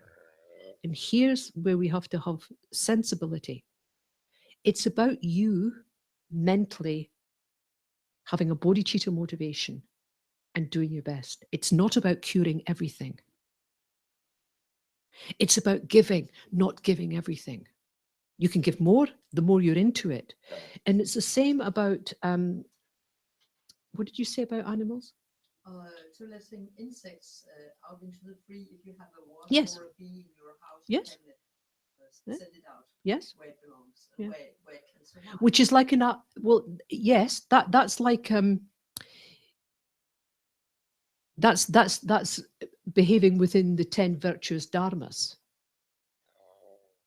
So giving protection also means giving fearlessness. Sometimes it's written as giving fearlessness. So yes, it's got similarities with not killing, obviously. But that's more in abstaining from doing something negative. Whereas the bodhisattva action is always positive. It's about doing something. It's not always about not doing something else. That's included, but it's not your main thrust. So giving fearlessness, giving protection, but it's what you have to think about. And the whole thing about meat is very interesting. We talked about protection not only for others, but also for oneself. Oh, uh-huh. And we thought about if you have a mosquito with malaria sitting on your hand, would you kill it? Because if you kill it, you're not protective over that. But then it might stick you, and you can die of it. Yeah. So where's the line between that? Well, you don't kill. Protecting the animal or protecting. You don't kill. But then it may be. What? It would maybe stick your hand, and you will die of the malaria or something like that. So you take it out. Yeah. But, you do your best. Yeah. But your intention is never to kill. No. For whatever reason. See, don't do it. Really don't do it. So if I've got something sticking in, sucking my blood, I'm not happy, right? It's my blood, right? But there are people that will allow that mosquito to finish before gently pushing it away. They can do that. I freak out. I go, no, no. So learning how to remove it. And if you can't remove it, do your best to remove it, but never with the intention of killing. Never. You see, all of this stuff about the Dharma and being a Buddhist, even if you do nothing else, you don't practice Dharma, you must never harm. But take another situation. We talked about there's when there comes a plague of grasshoppers. Yes. And eat a lot of corn. Yes. And if you don't do anything about it, the people will die that need the corn. Yes. And the only solution is to kill. Yeah. No. You also, it's not. See, the problem is it's money. There are other ways of preventing this. Yeah. Don't buy. You see, to buy into that cultural thing. I mean, I think there may be people in this world who, if they were in a very, very, and we're talking about a very, very specialized situation here. I mean, mostly you don't come across this. Mostly don't kill. Just don't do it. Now, if you're in a particular situation like that, and you happen to be a bodhisattva, then bodhisattvas may kill. There's no negativity attached to that, because they've already reached 11, because their motivation is so strong, it's for the benefit of others. They'll do it. In fact, certain bodhisattvas have killed humans to protect a greater number of humans. But we don't do that. I was on a train with a lady who'd just come back from Africa. Was it Africa? Somewhere. And she was telling me how much she'd enjoyed it. And I said, what was the highlight? And she says, well, it was very sad, but we were able to go and see the culling of elephants. Killing of elephants. Culling. I don't know why they were doing it. And I was just, she looked at my, she says, well, it has to. And I just went, sorry? She says, well, you know. And I said, but. Why would they kill them? Well, they went into that. She went into that. And I said, but. Do you think there was nothing else they could have done? Oh, that's what they do. It has to be done. And I said, do you think there could have been another way? Yes, but it's right. And all of this, and I wasn't getting out. I was just saying, do you think that was kind of necessary? You think it's a good thing? Oh, yes. You have to do. And I'm thinking, so I just kept hitting it back. Do you really think there's not? And in the end, she says, well, I suppose they could have done this, this, this, and this. And that's absolutely right. They could have done this, this, this, and this, but it's quicker and cheaper to do that. You see, we buy into this. See, there's two types of ignorance. There's the ignorance we're born with, innate ignorance, and there's cultural ignorance when we buy in to perceived normality. They're advertising in the UK at the moment. A national charity, animal charity, is advertising at the moment online for people to come to their centres to learn how to kill grey squirrels. Because grey squirrels carry a disease that affect and are actually wiping out the red squirrel population. And online, you go there and they'll teach you how to kill squirrels. And you can do that because the grey squirrels are vermin. And then they'll tell you how to get rid of it. If you catch a grey squirrel, it has to be killed. In my country, it has to be killed. Now, all that's online, and people are replying. Why? Because they think that's right. I don't care what they tell me. Are you telling me we can put people on the moon, but we can't do something about grey squirrels? Except hire human beings to go kill them. I don't believe that. And I don't buy into it. You see, we have to look at what culturally seems to be normal. And then you make a decision. There is nobody more independently minded, I think, than a Buddhist. You have your own moral compass, and your moral compass is here. And unless you're a bodhisattva, it's never right to kill, really.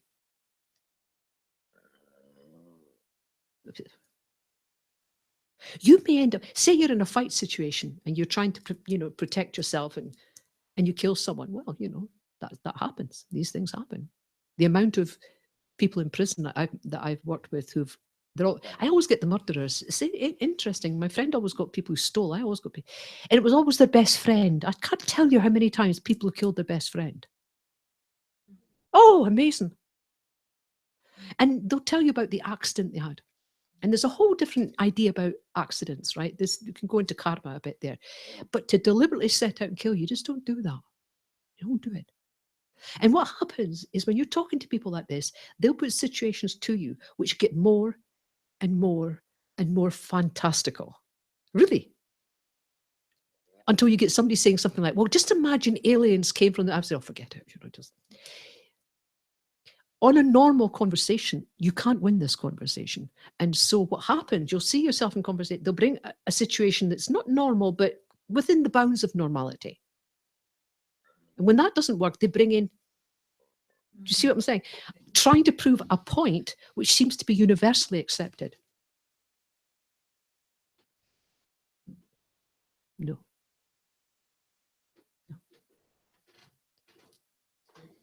Yeah, on this question that we're talking about not killing, I've often thought about the very fundamental level of this, and that's at the biological level where our defense system is constantly at war against all the invaders, and this is a war to the death. I mean, no prisoners taken. I mean, and we want our defense system to kill the enemy. So at what point, I mean, of course, this is only defensive, it's not offensive warfare, and that's why I guess people were so scared of AIDS, because people lost their armies, people lost their defense system.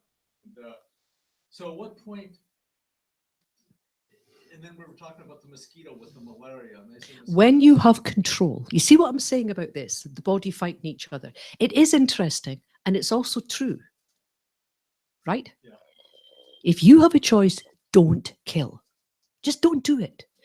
And the more you don't do it, the more you will not do it. You can take this argument, this whole body of mine, look at it, right? Yeah. It's not a pretty sight. Used to be, not now. My left leg, from my knee to my toes. Everybody look at my left leg from my knee to my toes.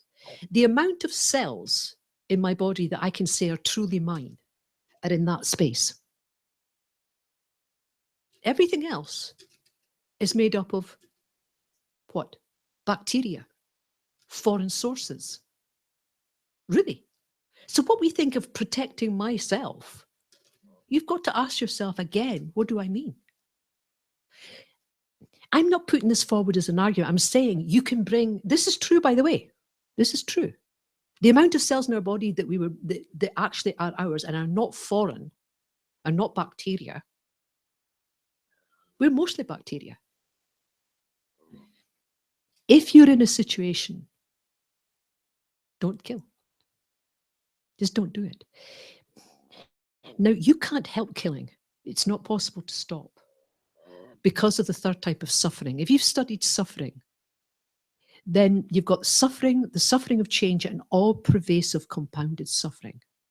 And that type of suffering, that third one, we need to understand fully, because that's really what the Buddha was talking about. We think Buddha was really talking about, no, not even the suffering of change. What keeps us tied to samsara is the third type of suffering, the all-pervasive compounded suffering. And what that's saying is, just by having this body-mind combination, just by having it, we can't help but be involved in killing. Can't help it. When we breathe in and we breathe out, we're killing. When we go for a walk, how many times? How many insects? Just by having the body, not only is it the origin of suffering, this body, but it produces the next type of body. So it's both. When people say what's the origin of suffering is, it's within suffering itself. And within suffering itself is this third type of suffering. So when you study, you need to study these different types of studying, because what you're giving protection to, what you're giving fearlessness again, is against the three types of suffering. Not just the gross suffering of killing, but also the suffering that comes from change and all pervasive suffering. Yes, I just wanted to the three types of suffering repeated. Suffering, suffering of change, Yes. and all pervasive compounded suffering. You're welcome. What's the second type of body? Body, your next body. So not only is this a result, for instance, you can think of it, not only is this body a result of my past karma, right? And it is. But I'm also producing the karma for my next body. This body-mind combination is both an origin and a result. And so when you look into that, especially the third type of suffering, it becomes very interesting. But what we're talking about here is just, forget the fantastic, just don't do it. When you have the choice, don't do it. And the more you don't do it, the more you will. And the more you'll look at it and think, oh God, that's gross. Won't do it. And when people come with different reasons, really look at it. Don't just join in this cultural thing. Don't join in. Think about it. Really, it's the only choice with those? I don't think so. I wasn't in the group discussing protection, but I'm thinking about it. I was thinking of maybe giving protection. I was thinking of precepts. And we take the precepts to kind of, I guess, first and foremost, protect ourselves. But we're really protecting others as well. So wouldn't that consider to be bodhicitta in a way? Well, if your motivation is that, yes. Yeah. So you're sitting at home and you're watching all these refugees. I remember in the 70s, the Vietnamese boat people. People think this is a new phenomena, people dying by their hundreds at sea, but this is not new. And you've given money to charity and all the rest of it. And you're looking and you're thinking, I can't do anything. You can always do something. And through prayer and through meditation, I can't do anything at the moment, but I won't forget you. I'll bring you to enlightenment. I will protect you as much as I can. If I can't do it now, I will do it in the future. Never. Oh, Tonglen, yeah. I don't want to get into that, but you're quite right. That's the way. Yes. When I feel that Yes. too much. Yeah. I can't take it anymore. Yeah. If you're familiar with Tonglen, it's perfect. It's perfect. Okay. Anything else about giving protection, fearlessness? Killing, right. Can would that extend to not? Would that extend to becoming a vegetarian or Oh, vegan? big interest. I have friends who are avid vegetarians. Avid. I mean, really. And when I listen to them, they're very good friends, very good Dharma friends, very good. And they just can't understand why people would eat meat. They just don't get it. Yeah. But when you have a choice and there's not a health issue and you live in a country where you could survive on vegetables, they just don't understand it. And for a long time, I wasn't vegetarian because I didn't take a vow for vegetarian. In some countries, Buddhists take vows against eating meat, but the Tibetans don't do that. The Mahayana, Prasanki, it's not like that. It's taking a vow not to have anything killed for you to eat. But it almost becomes semantics then, because every time you go through supermarket and you scan, they automatically reorder. So that becomes difficult. And for many years, I tried, and I would try to make, my friend would say, "Are you going to?" I said, "Definitely, I'm going to try." And I did it for a few months. Then I would say things like, "Okay, I'll not eat red meat, but I will have fish because I loved fish. I mean, really, I don't even like fishing, but I would eat fish. Go figure. I don't understand it myself." And my friends were like my conscience, really. And what was very, very interesting was that I think a lot of the vegetarian friends I have, they are vegetarian because they are compassionate, right? I became vegetarian. Well, it's a long story, but anyway, there was this Lama, and I wanted something from this Lama. And this Lama would not give me what I wanted unless I promised to not eat meat. And so I said to him, "Okay, I'm not going to, I mean, bargaining, I'll not eat meat for," and I was just about to say 3 months. And I was quite ill at the time. I was really ill. And I looked awful. And he just went like this. And he went, "For the rest of your life." And I had to make a choice. I thought, did I want what I wanted? Yes. But he wasn't saying I won't do this, but he was being Tibetan. He wasn't doing anything. And I said, "Okay, for the rest of my life." "Oh, fine," he said, and put everything aside, and I got exactly what I wanted. So sometimes I say I was tricked into it, right? That's what I say. But what I found extremely interesting is more compassionate people than me became vegetarians because of compassion. But what I found out is if you don't eat meat, you become more compassionate. Oh, yes. I'm nothing, I mean, I'm like a template for most people. That's how nothing special, but I noticed, I thought I was compassionate. But what I noticed was the longer I was vegetarian, I became more compassionate. So it was interesting because I can see people who are compassionate and make that decision. I thought I was compassionate, but I liked my fish. But because I wanted something, and I obviously wasn't going to get it unless I made that promise. Once I made that promise, because I have a mindset that if I make a promise, I try never to break it. I mean, by the way, things like Bodhisattva vows, and you break these all the time. You try not to, but I don't mean like that. But in my life, I try not to break up. If I've made a promise, I'll move heaven and earth not to break it. And it's mostly my pride. If I've said I'll do something, I do it.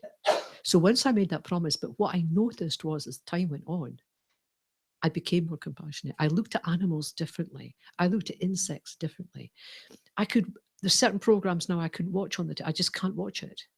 It hurts me. Now, I was never like that before. The power of a promise is so strong. And especially if you make a bodhisattva promise, take bodhisattva precepts.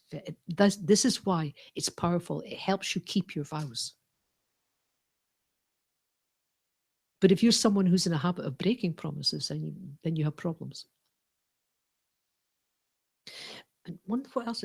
But I also know people who are extremely compassionate and eat meat.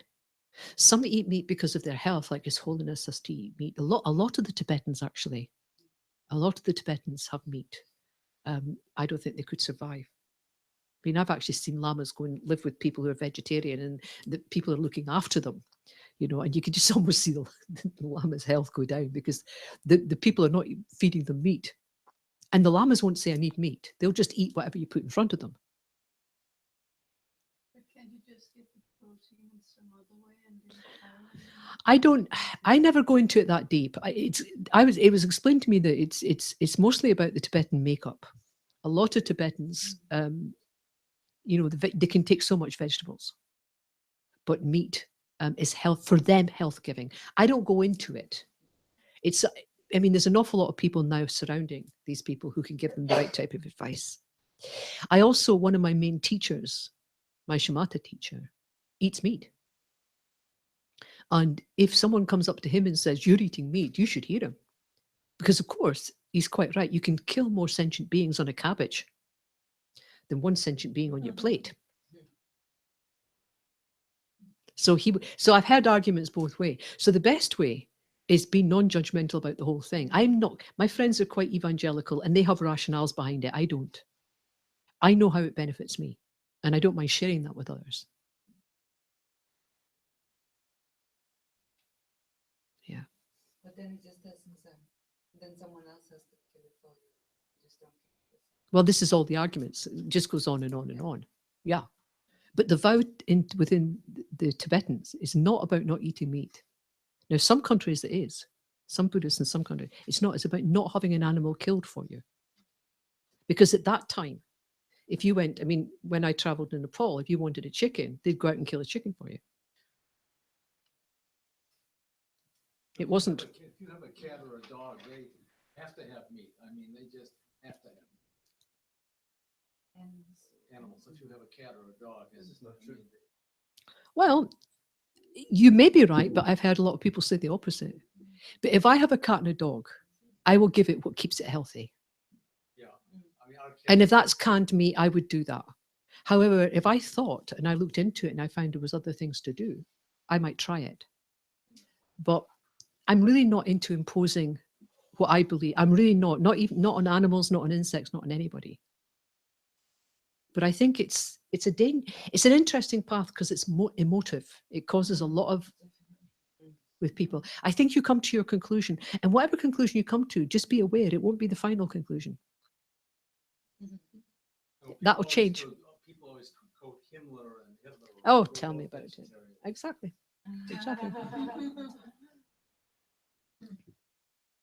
But all of that is just an aside.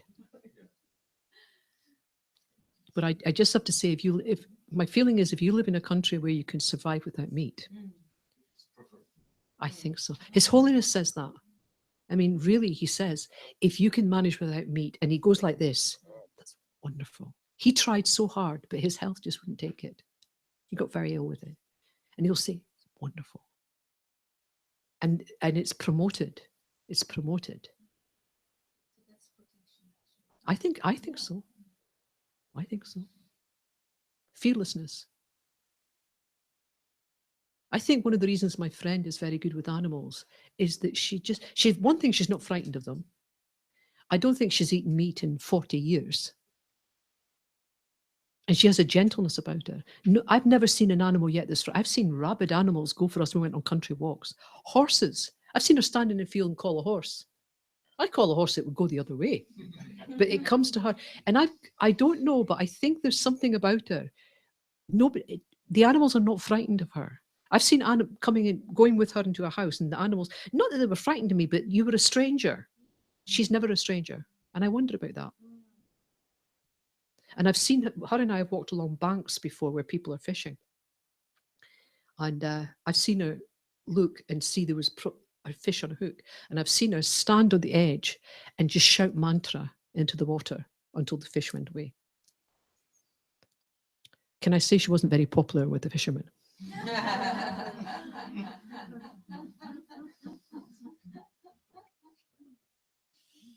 And when the fisherman turned to me and said, what was that all about? I mean, fishing's okay, it's natural. And all I said was it's not natural to kill, really. You're really saying killing. But I never said anything, I just walked off. Sometimes all you can do is witness to it. But my friend is very direct action. Now, anything else about giving protection or fearlessness? Yes, yes. I quite don't understand something you said. Even Fearlessness. Yes. Would you say that some words are gift and fearless? Fearlessness. It means protection, really. It means never frightening anyone. And if someone who is frightened, helping, reducing that fear. You know, when you see the Buddha standing like this, giving fearlessness, protection. Yeah. You're also talking about that protection could also be helping other people learn how to protect themselves. So like creating an environment for building up the fearlessness in the other individual. The interesting thing about when you work on this is, like my friend, you open the world to people. There are people here that you wouldn't really confide in. There are people that you wouldn't really talk to very much. You certainly wouldn't tell your secrets to them. And there are certain people that you have no problem with. You would do that, even if you didn't know them very well. Maybe it's the attitude, the non-judgmental approach, I don't know.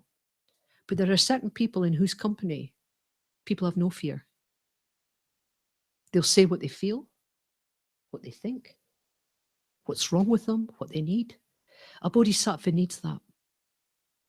Until you get clairvoyance, you don't know. If you want to help someone, you really need to know what they want and what they need. And if your attitude is stern, if your attitude is judgmental, I know what's right, Dharma, if it's like that, never. But if you're relaxed, focused, you can give an aura of fearlessness, and people will be more honest with you. I don't think ever completely honest, but at least more honest. We need that. Bodhisattvas need to be able to benefit all sentient beings. If you can't give a feeling, an aura of fearlessness, whether it's directly protecting or the aura, then I don't think you can do much. People are frightened. Even when you're trying to teach Dharma, give Dharma. When you're teaching Dharma, what are people frightened of? When you're in a teaching learning situation, people are frightened of not understanding or being made to look foolish. If you have a good teacher, she hits that on the head in the beginning. Nothing you say is negative. Nothing you say is useful. They will not make you look foolish. If you have a teacher like that, you have a lot of students. Because what stops people learning in any situation is fear of failure and fear of being made to look stupid. A bodhisattva can't afford that.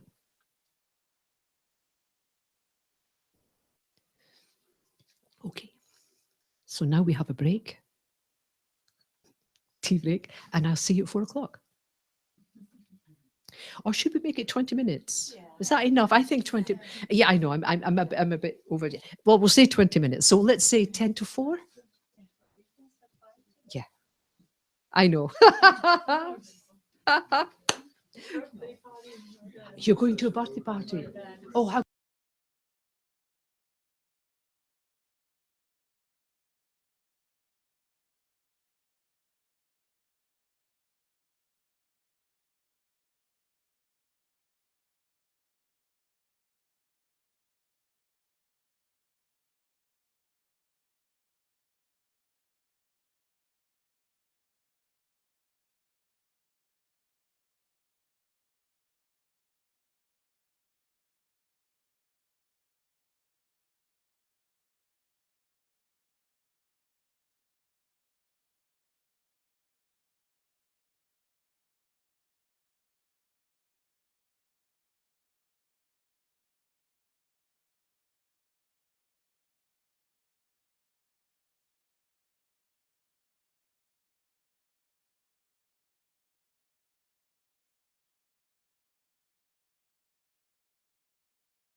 all this hilarity?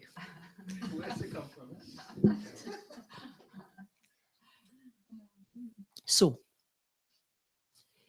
if we want to develop our generosity, yes, you study, you read, you make notes, you think about it, you reflect, you come to teachings, okay? But once you get all that, really you need to meditate. And you need to meditate analytically and then single-pointedly. You need to, this is really important because this changes the mind. So what we're going to do now is some short, sharp meditations on generosity, which will include some analytical, and some single-pointed concentration. And just to be clear, analytical is using your intelligence, experience, you're listening, being a bit creative, remembering, very busy, right? And this is moving the mind. And then I'll ask you to focus. What are you going to focus on? Well, hopefully during the meditation, you're coming to some sort of conclusion, or you get some sort of insight, or it may be you just think, I need to know more about this. But you come to some form of conclusion. And if that conclusion's positive, you let go of all the internal chatter. Just let it go, right? And just gently hold your mind on that. Whatever conclusion you come to, hold your mind on it. Now your mind will wander away because that's habit. No problem. Bring it back. It'll wander away, you bring it back. Sometimes when you bring it back, it's gone. It's like, I can't remember. Then you have to start thinking analytically again. What was it? Oh yeah, I was actually determining that I'm going to read. I'm actually going to take a book. I'm going to read about this. It's worth it. So you let that build up again analytically, then you focus. And it is the ability to focus that changes the mind. So we're going to do some short, sharp meditations, which will include analytical as well as single-pointed concentration. And I'll give you hints. I'll say things like, focus.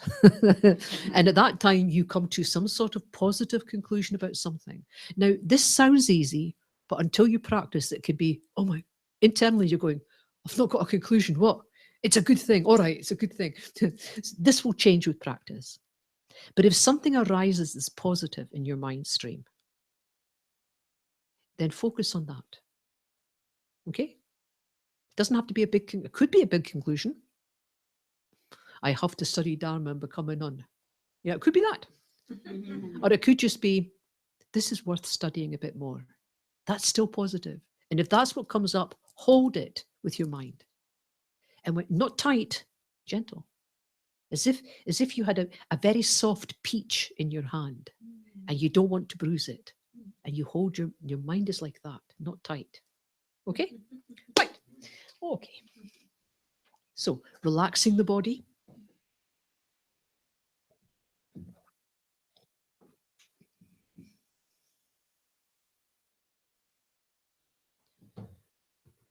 Using the 2-breath method or another method, but just letting the whole body simply relax.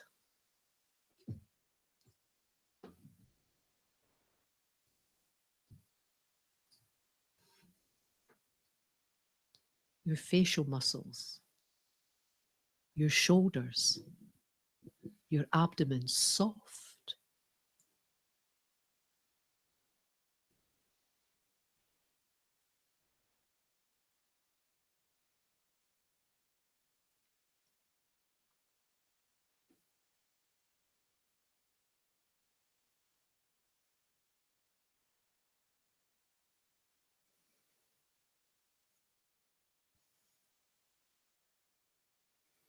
And if you've studied the Lamrim at all, we realize that we have a precious human rebirth.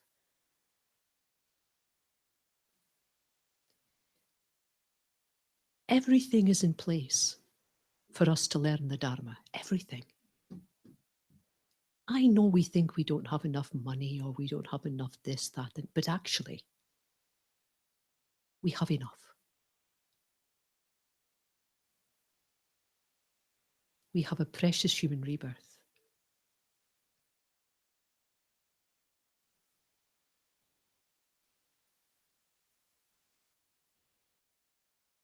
I have Buddha nature. And with this precious human rebirth, I have all the opportunities now to study and practice the Dharma, leading to bodhicitta and enlightenment. I have everything I need.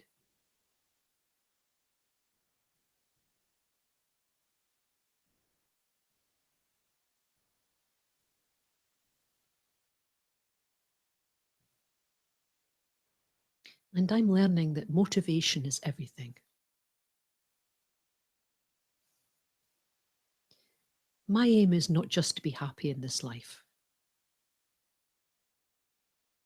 Mind is beginningless. It's endless.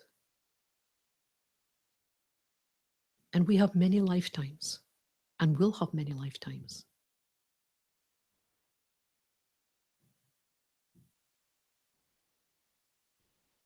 So I could aim for a better rebirth. I could aim and have a motivation for personal liberation. This is all possible.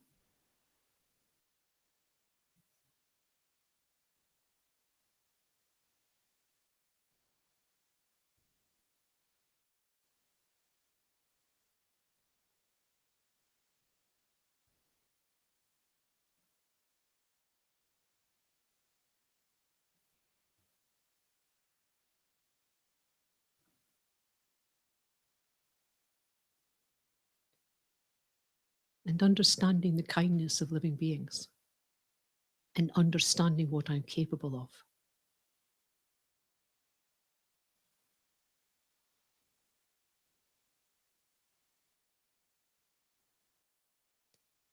I want to bring all sentient beings, myself and all sentient beings, to enlightenment. I can do this because I have Buddha nature and all sentient beings have Buddha nature. It's not enough to reduce my own suffering. And it's not enough just to have personal liberation.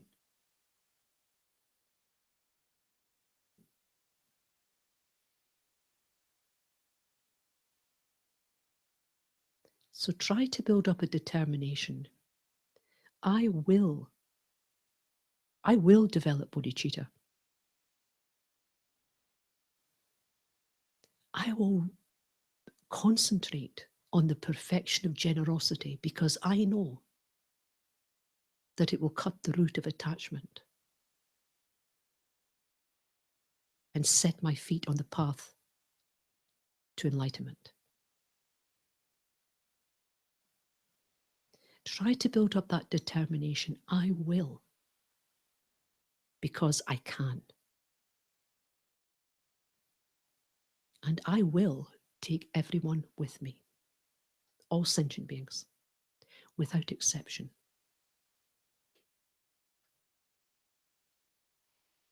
I have the courage. I'm living in a time when I can study with great teachers. But most of all, I have Buddha nature and I know it. So build up that determination till it's as strong as you can make it. And when you feel it's strong in your mind, stop the mental discussion and focus on that determination. Just try to hold it.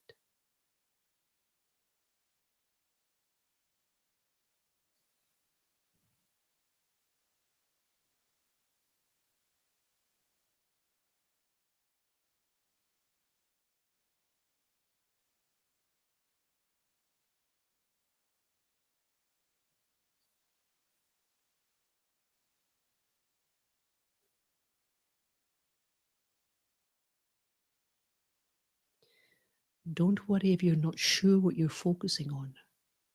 Sometimes this determination is a feeling, sometimes just a word. But when it's strong, focus.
If you lose your focus, reflect again.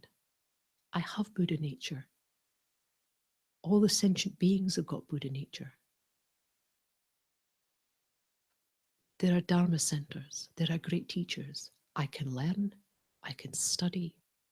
I can do this. Make it strong in your mind once more and focus.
And now consider, with an understanding of beginningless mind and many lifetimes, I'm still not enlightened. There's a reason for that.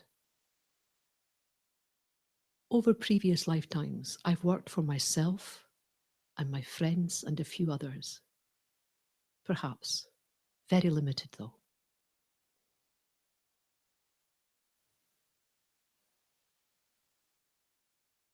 And the result is suffering in samsara.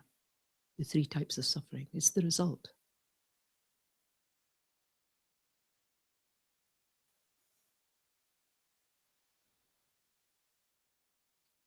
But I've met the Buddhist teachings.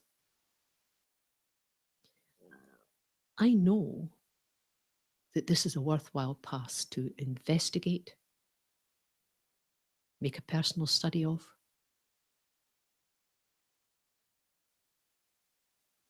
I can't go wrong with this path, not really.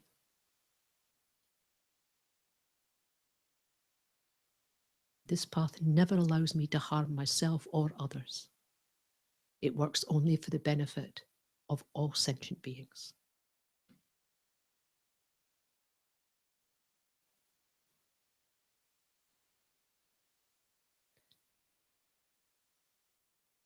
From now on,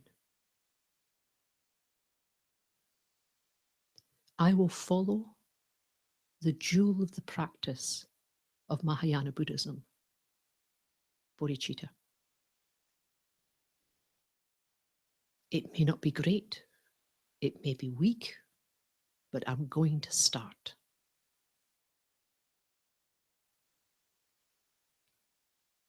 Because compared to how I've lived my life over many lifetimes, this is best for myself and others. And I need to start by perfecting generosity. This is crucial. I will take every opportunity to be generous. Always remembering wisdom. I will not let an opportunity pass to be generous. I will recognize opportunities for generosity where I never recognized them before. Reflect on these points. Build up a determination. And when it's as strong as you can make it, focus.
If I've studied a little of the Dharma,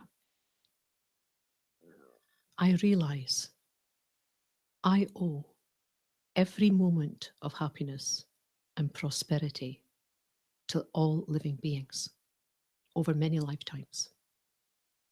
If I've studied, I realize that quite clearly. There is not one happiness and enjoyment I have in this life that is not due to the hard work, effort, and sacrifice of others.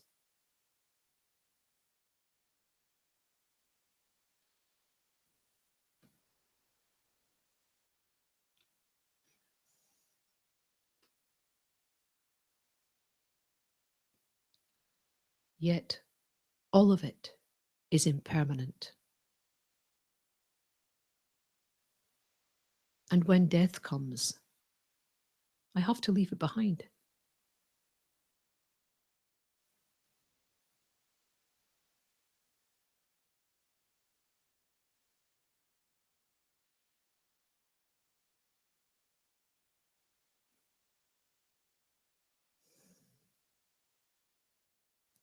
If I don't understand impermanence, all my good fortune that I have now only serves to increase my attachment.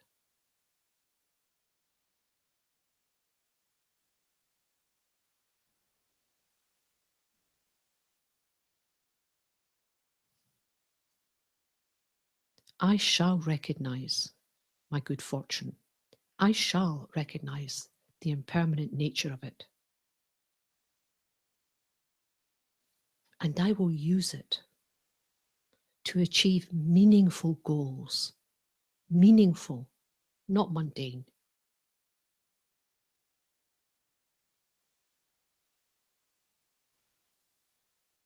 And I will bring the best of benefits to all living beings, without exception. Try to get a handle on that. And when you come to some conclusion, focus.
I see and hear the suffering of living beings all around me. They are the same as I. There's no real difference. Yet I can't handle the smallest suffering, can't handle it.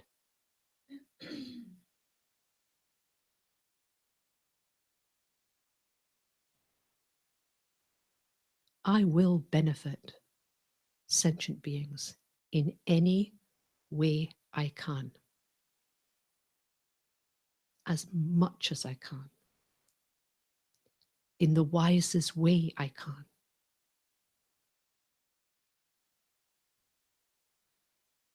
I will perfect generosity in material, in dharma, and in fearlessness.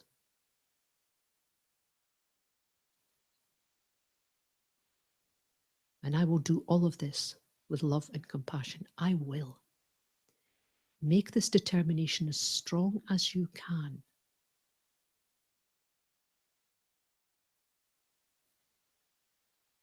Then just hold it in your mind. Just focus.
Thank you.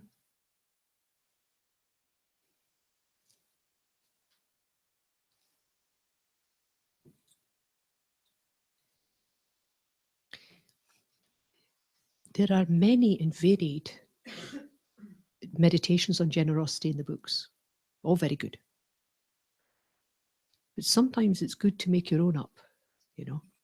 If you've done a bit of study and you understand the main points, you can create a meditation around yourself that's very meaningful. So in your groups again, just for 10 minutes, just generally see how that meditation, there was actually 3 meditations went. Don't worry about each individual one, but how it worked or didn't work. And if you were to generate your own, what would you include? And remember, we're looking at the perfection of the generosity of giving with the Bodhisattva attitude. So how did it go? Yeah, it was okay. It wasn't okay. It wasn't. How could I improve it to be more meaningful to myself? Right? 10 minutes. Well done.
Well, this counts, but no, actually, and I don't know which side it's from. I just know that it's from Sandy Savio's second book, her meditations on the meditation. So this, I have a work that I don't really enjoy. Sorry, comfort source. Conference calls, telephone meetings with work with the night ago, which I so this actually, and I can't remember the meditation specifically, or which sutra it's from, or where it's from. But anyway, there's 4 lines. Again, it's compassion, and 4 lines are something like, may you be happy, may you be safe and free from danger. May you, and I can't remember the other 2 words. May all your thoughts be positive and your actions positive, and may so bless them. So what I have that, I think that, and I put it on my computer screen. And so 2 minutes before I'm supposed to log on to a conference call with 20 people or whatever, I think of each person. I just shut my eyes and I think of each person, and I meditate on them just for a few minutes, and I think just like that. And I visualize them, maybe safe. And it usually helps to make my conversations go much better. Otherwise, so that's one thing that I have another motivation. Yeah, exactly. If not, I would be whatever. And it usually it helps. When I stay on second, you would just visualize it. I don't know, maybe it's off topic, but that's one meditation that I kind of personalize. Yeah. Generosity is the object of our meditation in terms of giving. So in a way, you're taking those far lines and you're wishing, you're offering, you're not wanting them to suffer. You're offering, this is your offering. Generous generosity is and you're giving them this altruistic wish. Yeah, instead of being irritated, trying to see their perspective, maybe visualize them. Yeah. Not just kind of you just think of them as a hopeless somebody on the phone irritating. Or just focusing on taking the focus away from the subject at hand, which is usually deadlines and PowerPoint presentations and projects and things like that, which is what we're all ever focused on. And it kind of subtles that somehow. And I think of them as people who don't always do that in our IT world at all. So, This 4 lines, you're also owning the qualities of yourself. You're offering these qualities in yourself, and you're seeing perhaps the weaknesses in yourself and in others. Or maybe seeing the goal, that the goal is not just to have your way. They are also individuals and kind of also see them as people just exactly. instead of just focusing on deadlines. Yeah, exactly. It doesn't necessarily have to do with it's more again about compassion. Correct. The word is learned. Reminder. Mindfulness reminder. Like what can I bring to the party? So it's what's the next party I'm going to, whatever my next interaction with anybody.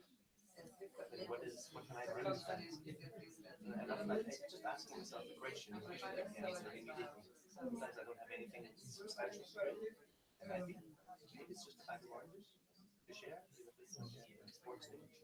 Or sometimes it's just space. So the best of myself, bringing that. And discover what could that be right now. It's not out there. That it's something quite tangible that I can really get in touch with. That has been quite a gentle mind. There's no guilt attached to it.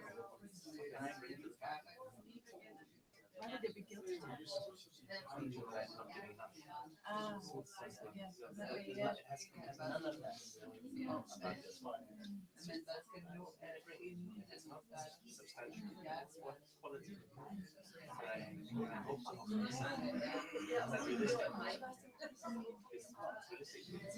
Og så er det også meget det der med, What happens is, we don't know. If this demonstration, if it's a typical situation, that's the next part. Then maybe it's such a wish, or maybe it's a comment. This is very, very helpful. I wish I could try something like explain or do something and the person is also easy. Then I would come in on the way there.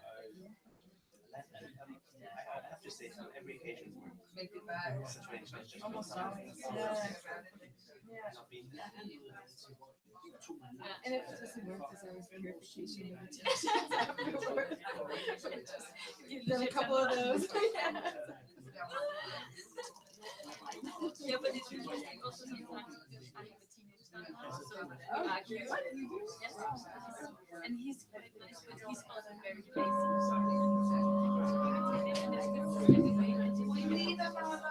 So now that I have Another 5 minutes? We need another 5 minutes. Yeah, maybe just focusing on the goal. This is my way of if we have to find out a way to work things out. 5 more minutes. Yeah. I've been told. I've been told. The goal instead of just the person. Yeah. Yeah. So Moving your focus a little bit exactly what is irritating you. And without meditation, it's just Is there a way that you would like to give more? In certain situation, like you mentioned, you're facing your training. So instead of the person coming and meeting the same cold faces, I make sure every day I have something in my bag I can give that is like us, like food. Like a, no, but that's what they're doing again. At least I'm giving and they're having to receive. They don't want to receive, material, that's their that's choice. material though, because I actually just when I was in Africa, I was asked for money by everyone, every single one. I know you can, I mean, you're an 18-year bank. Yeah. And that's how they say it. It's also, it's so weird, but it's true. But it's, I just in terms of always having something to give, because my conclusion was that, of course, I learned very quickly that I would say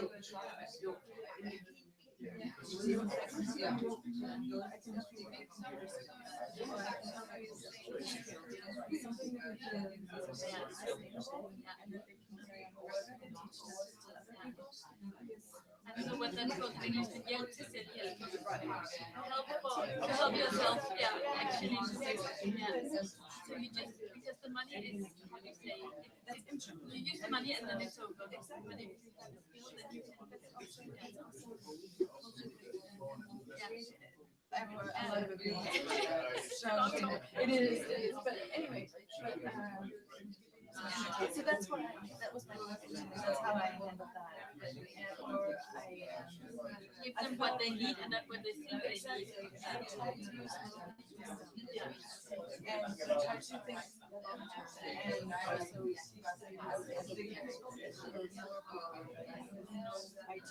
and also I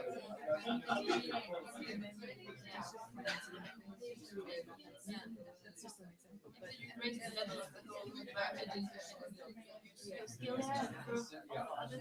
yeah, whatever, even if it's small.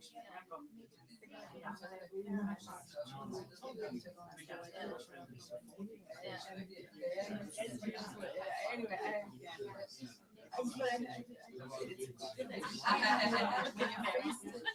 when you Makes no difference. when you I know my place.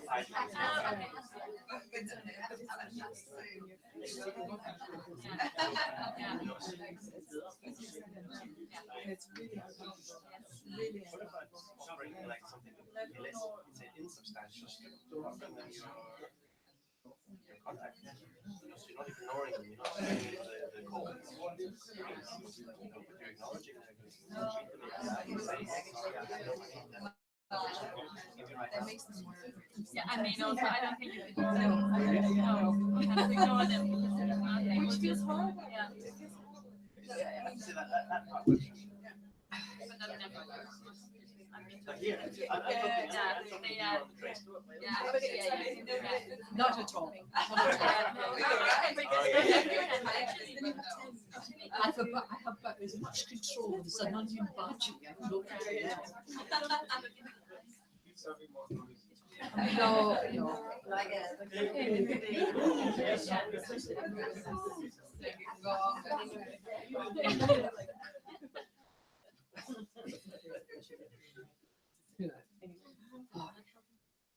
So, I think from my experience of teaching over many years, not the Dharma, but just generally, people learn more in discussion than often they do by listening. But having said that, it's very important to listen to the Dharma, and it's very important to keep on message. I have noticed a few discussions going slightly off key. Just saying. So maybe, wee bit of self-discipline, bring it back. Okay. How did you get on with the short, sharp meditations, and how do you think you could improve it for yourself? That's really what I'd like to hear. Because a lot of the meditations that are in the book presume that you've studied in depth.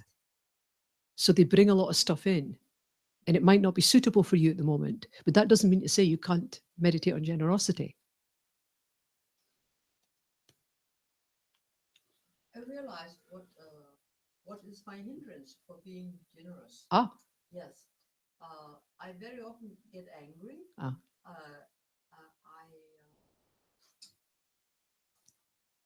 approach other people and I think, well, I have to be a nice and person to be generous, simply. I have to work with my anger. Yes. Yeah. Yes. That's You see, my main focus. yes, and that's I have to say, I think that's it for all of us. We have big anger. We think we don't, but what a lot of us do is suppress it, sit on it. This is no good. This will make you ill. You have to see it for what it is. Anger. There is no positive result at any time with any person when the result is positive. Never. You know those people that say, I don't mind criticism as long as it's constructive? This is a lie. We know it. We know it. And in this, so people say it the way. Do you believe that? Because I don't. It's not true. No one likes to be criticized because that's judging. It doesn't mean to say you can't point out where people are going wrong, but criticize, that's something else. And anger, never a time for it. It doesn't, the only job it has, its only function is to harm you and harm others. That's its only function. It has no other function and no other result. None. And so we have to learn the dangers of it, but not tight. Over the years, I used to try, there's lots of things you can apply. There's antidotes to anger, love and compassion. You can use impermanence, you can use emptiness, and that can be useful. But actually, getting angry is exhausting. It's exhausting. And if you can practice just letting it go, I mean, literally just let it go on the out breath. Just let it go. Just let it go. Applying the antidotes is very good, especially in meditation, because it builds up your stockpile of remedies. It's very hard to be angry with someone you've got a lot of compassion for, really. But to be honest, it's very hard. If you understand karma, it also becomes quite dangerous. But in meditation, you can bring this all out. You can study, bring it into your meditation. But in everyday life, when you feel it coming, if you can't apply these antidotes, then some of the best is just to just let it go and feel the energy, feel your energy come back. Just let it go. It has no positive function, and anyone that tells you differently, they're wrong. They're wrong. Okay, quick question. How to upset a Buddhist? It should be quite difficult to upset a Buddhist, right? This is not the case though, eh? But it should be, right? How do you upset a Buddhist? Having upset many Buddhists in my life, let me tell you. My, you look angry. I am not angry. I am just wrathful. Why wrathful? Wrathful. Yes, wrathful is a concept. It's someone who can use the energy of anger, but never be affected by it. Yeah, I can't do that. It's too dangerous. I just try not to do it. But some people can. Teachers can do it. Often you can see good spiritual guys who really, I've seen them, get really upset with a student and just go for them, And you just like this, And then they'll go, "Do you want a cup of tea, dear?" I'm just using wrath. But I reckon that's quite a high achievement. So possibly better not to bother. So that's how you upset a Buddhist. Tell them you're not, because we know how dangerous anger is. It'll stop them in their tracks. But there, I think, I'm not sure, just maybe it would help analytical meditation, thinking that what is that really angers me? What is that touch inside me? Is it that I take me so seriously? So there are plenty of questions. Oh, many. You can ask. Of course. Of course. You can apply all these antidotes within the Lam Rim. There's plenty. Yes. What is that make you angry? Yeah. It's certainly in situations. Unfortunately, we tend to get angry in quite a variety of situations. Usually, it's about not getting what we want. That's really what anger is. Venerable Rubina says that. What is anger? It's the ego, the I, not getting what it wants. Yeah. There's nothing more than that. But to recognize that and see the danger, already you're on the path. Already. But I find letting go. There's a phrase that is very helpful when you are taking so seriously, so like that. Yeah. That I used to think about is, but what is it that if you don't look at it, you try, it's there, but if you really start looking, it's not. You can't find it. No, I know. It's great fun. Find it. Find it. And you sit there in meditation, and I start from my toes, I go right up through my body, trying to investigate every nook and cranny. It's not there. I get to my mind, and I kind of look at the mind and think, because you can't look at the mind. That's one of the things you can do with mind. One part of the mind can always observe another part of the mind. And you're going, what's going on? And it becomes a nonsense. But still, when you think about it, it's a nonsense. But habit makes it come very quickly. But with meditation and practice, remember I was talking yesterday about a gap between what's happening. Instead of just being angry, with meditation, there comes a gap which gives you space to choose. Venerable Rubina said she teaches a lot in prisons. And she came to the prisons I teach in, and she just said, compared to the American prisons, this is like a holiday camp. Where she was teaching was just horrendous, with gangs and people killing each other, just dreadful. And she had one student called Silent Death. That was his name. They all had, I know, I mean, I wouldn't even gone anywhere near it, but Silent Death. They all had these names, and he was renowned. He was there for life. And it would have, and basically, I don't know how many life sentences he has, because he killed people while he was there as well. And she was teaching him, she's very good with these people. And one day she went to see him. I think it was in San Francisco, I can't quite remember. And he said, "You'd be very proud of me, Rubina." And Rubina said, "Oh, good. What's happened?" He said, "Well, I got in a fight with my cellie, his roommate." He said, "And I shoved his head down the toilet." And Rubina said, You're happy with that? She said, but Rabina, I'll let him up again. Before he'd meditated, he'd have left him and he'd have kept it. He got so angry with this man. But he was so proud because he actually let the guy come out of the toilet. Oh my God. Yes. And Rabina said that was a wonderful step forward for this man. Yes. Yeah. Compared to my students. God. So tailor making your own. How would you change did you think about how you could change or alter or adapt the meditations that are more likely to fit for you in your situation? I think the personalization of these whatever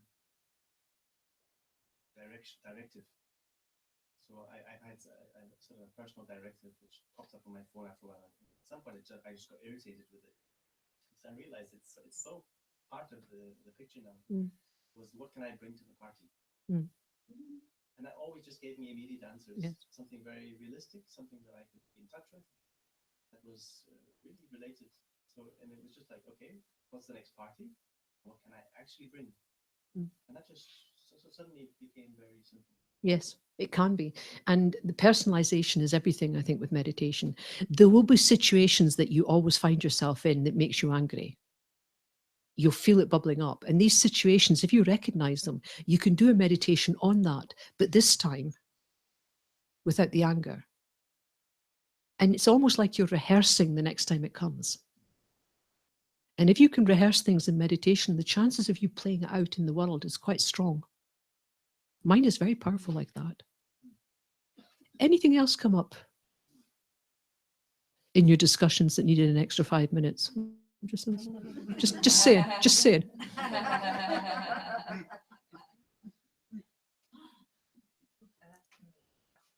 found that two things touch me really very deep, and those are our precious life and impermanence. Yes.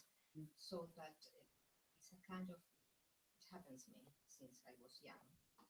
In dreamings also, I don't have time. So I want to, I feel profoundly, I want to use my time well. Yes. That's very important Yes. to me. Yes. No having time, and not only that, but really, really considering how precious life I have now. I have the material things rather arranged. I have still, I'm old, but I'm still working well. Sure. Yes. Healthy. So those things make me really appreciate that I can't waste my time. That's right. Really, I have to focus. That's right. And not only that, I also recalled an experience I had very young, but I really could feel it in whole my essence, that I was so extremely tired to come and to come and to come and to come. That feeling that I want really liberation from me and from everyone, from this cycle of coming, rebirth, dying. But it's enough already. So, yeah. But it was so deep that it was extremely, that I was fed up coming. Yeah. And if you studied the Lam Rim, in particular studying the Lam Rim, it'll make all your meditations that much richer. You will be able to add to your meditation so much. The mixture becomes so tasty. Understanding precious human rebirth, really understanding it, not just the words, actually understanding it, understanding impermanence, karma, being aware that you could be alive 1 minute and dead the next. Really? Understanding all this. Refuge, there's people there to help. Study and reflect on that. Then when you do your meditations, it becomes very rich. And for some of you, certain things will be more important than others. Will actually press the right buttons. Lam Rim is so precious. If you ever get the chance to study it, go to teachings, that you should do. It's the whole pathway is there. Very clear. Anything else come up? Don't make me point a finger. No? Just general generosity again, one of those insubstantial offerings is just the ability to listen, cultivating the ability to listen to others. Yes, bringing your normal experiences, if you've got understanding of counselling, if you've got some psychology background, if you've got some caring background, to be honest, live long enough, unless you're deaf and blind and dumb and all the rest of it, you have got skills. Bring that to the fore. It's important. What I want to finish with, you'll be lucky we're finishing, is I think many years ago, Geshe Tashi Sering, I don't know if any of you have met Geshe Tashi Sering, an excellent teacher, works at Jamyang, London, but teaches all over the world, does a lot of interpretation for His Holiness the Dalai Lama. He was teaching the Sixth Perfection once, and he spent, I can't tell you how many days on generosity, right? And he said, well, you know, there's a short form to remember all this. And I want to tell you what it is, because part of it puzzles me a wee bit. He said the rule, it's in one of his books. He put it, when I got taught from him the first time the books weren't out, he said there's a rule of thumb with generosity when it comes to what to give and how to give. And the rule of thumb was this: look at things in the short term and the long term. If you're going to be generous, if the short term brings harm in any way, and the long term brings harm over many lifetimes, then don't do it. He just said no. If the short term is helpful, but the long term is harmful, no. If the short term is harmful, but the long term is good, then yes. That's the one I have difficulty with. If the short term is help and the long term is help, then yes. It was another way of thinking about it over time spans. Because what we're used to is short-term help. That's all we think. We think in the short term, gratification now. But he said, if you're doing something and you can see that the short term may be a bit helpful, but in the long term is harmful, you don't do it. And if it's harmful now and harmful in the long term, you don't do it. But if it's helpful now, but not helpful in the long term. So it's in one of, when he taught us, he didn't have the books out, it's in one of his books. And I think that's easy. I think what I have is, I had difficulty with at the time, was short-term harm, but long-term helpful, then yes. And I suppose that really, he didn't explain it in too much depth. He just did it at the end of a teaching and we all went, oh, okay. But it's very hard without being quite wise, I think, to do something that will harm someone in the short term.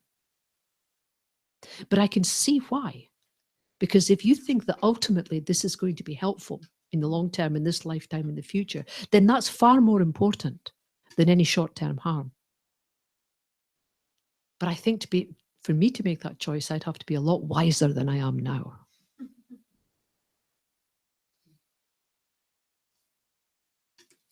What is the harm? Well, it could be anything. I mean, is it harming the ego of the other?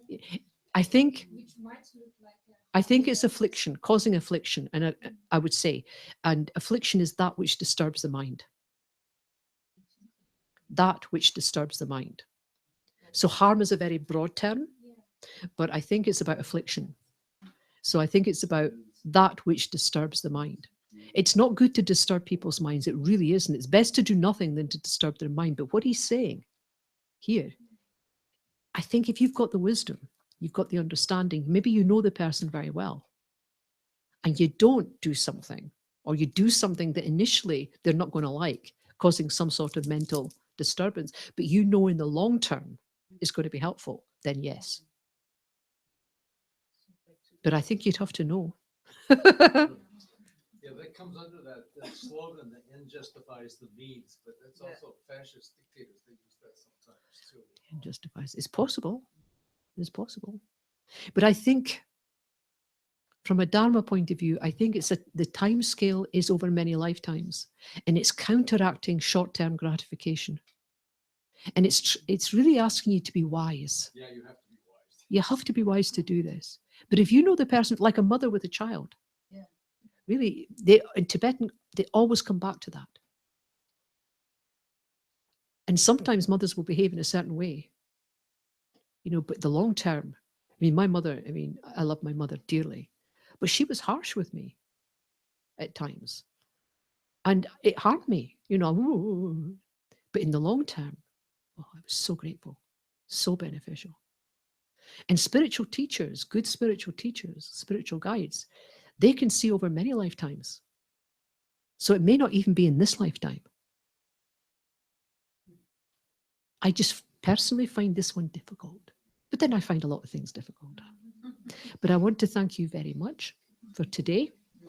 Sorry if my voice is getting a bit, but there you go. And hopefully see you tomorrow when we will be tackling ethics. I'd like you, if you can, sometime tonight, just think about ethics generally, because without ethics, nothing else works. Generosity cuts your roots. There's no generosity without ethics. It is the basis for everything. So we'll be looking at in depth at ethics and patience. Because that's the practice: generosity, ethics, and patience. Okay? That's what we'll do tomorrow. Thank you so much. And I believe we're going to get a wee bit of music. Yes. The good news is an offering of music. The bad news is there's no soup tomorrow. There's no soup tomorrow? No. Oh. No. You have soup, but I have soup. Well, then that's okay. That's bodhicitta out the window in 5 seconds.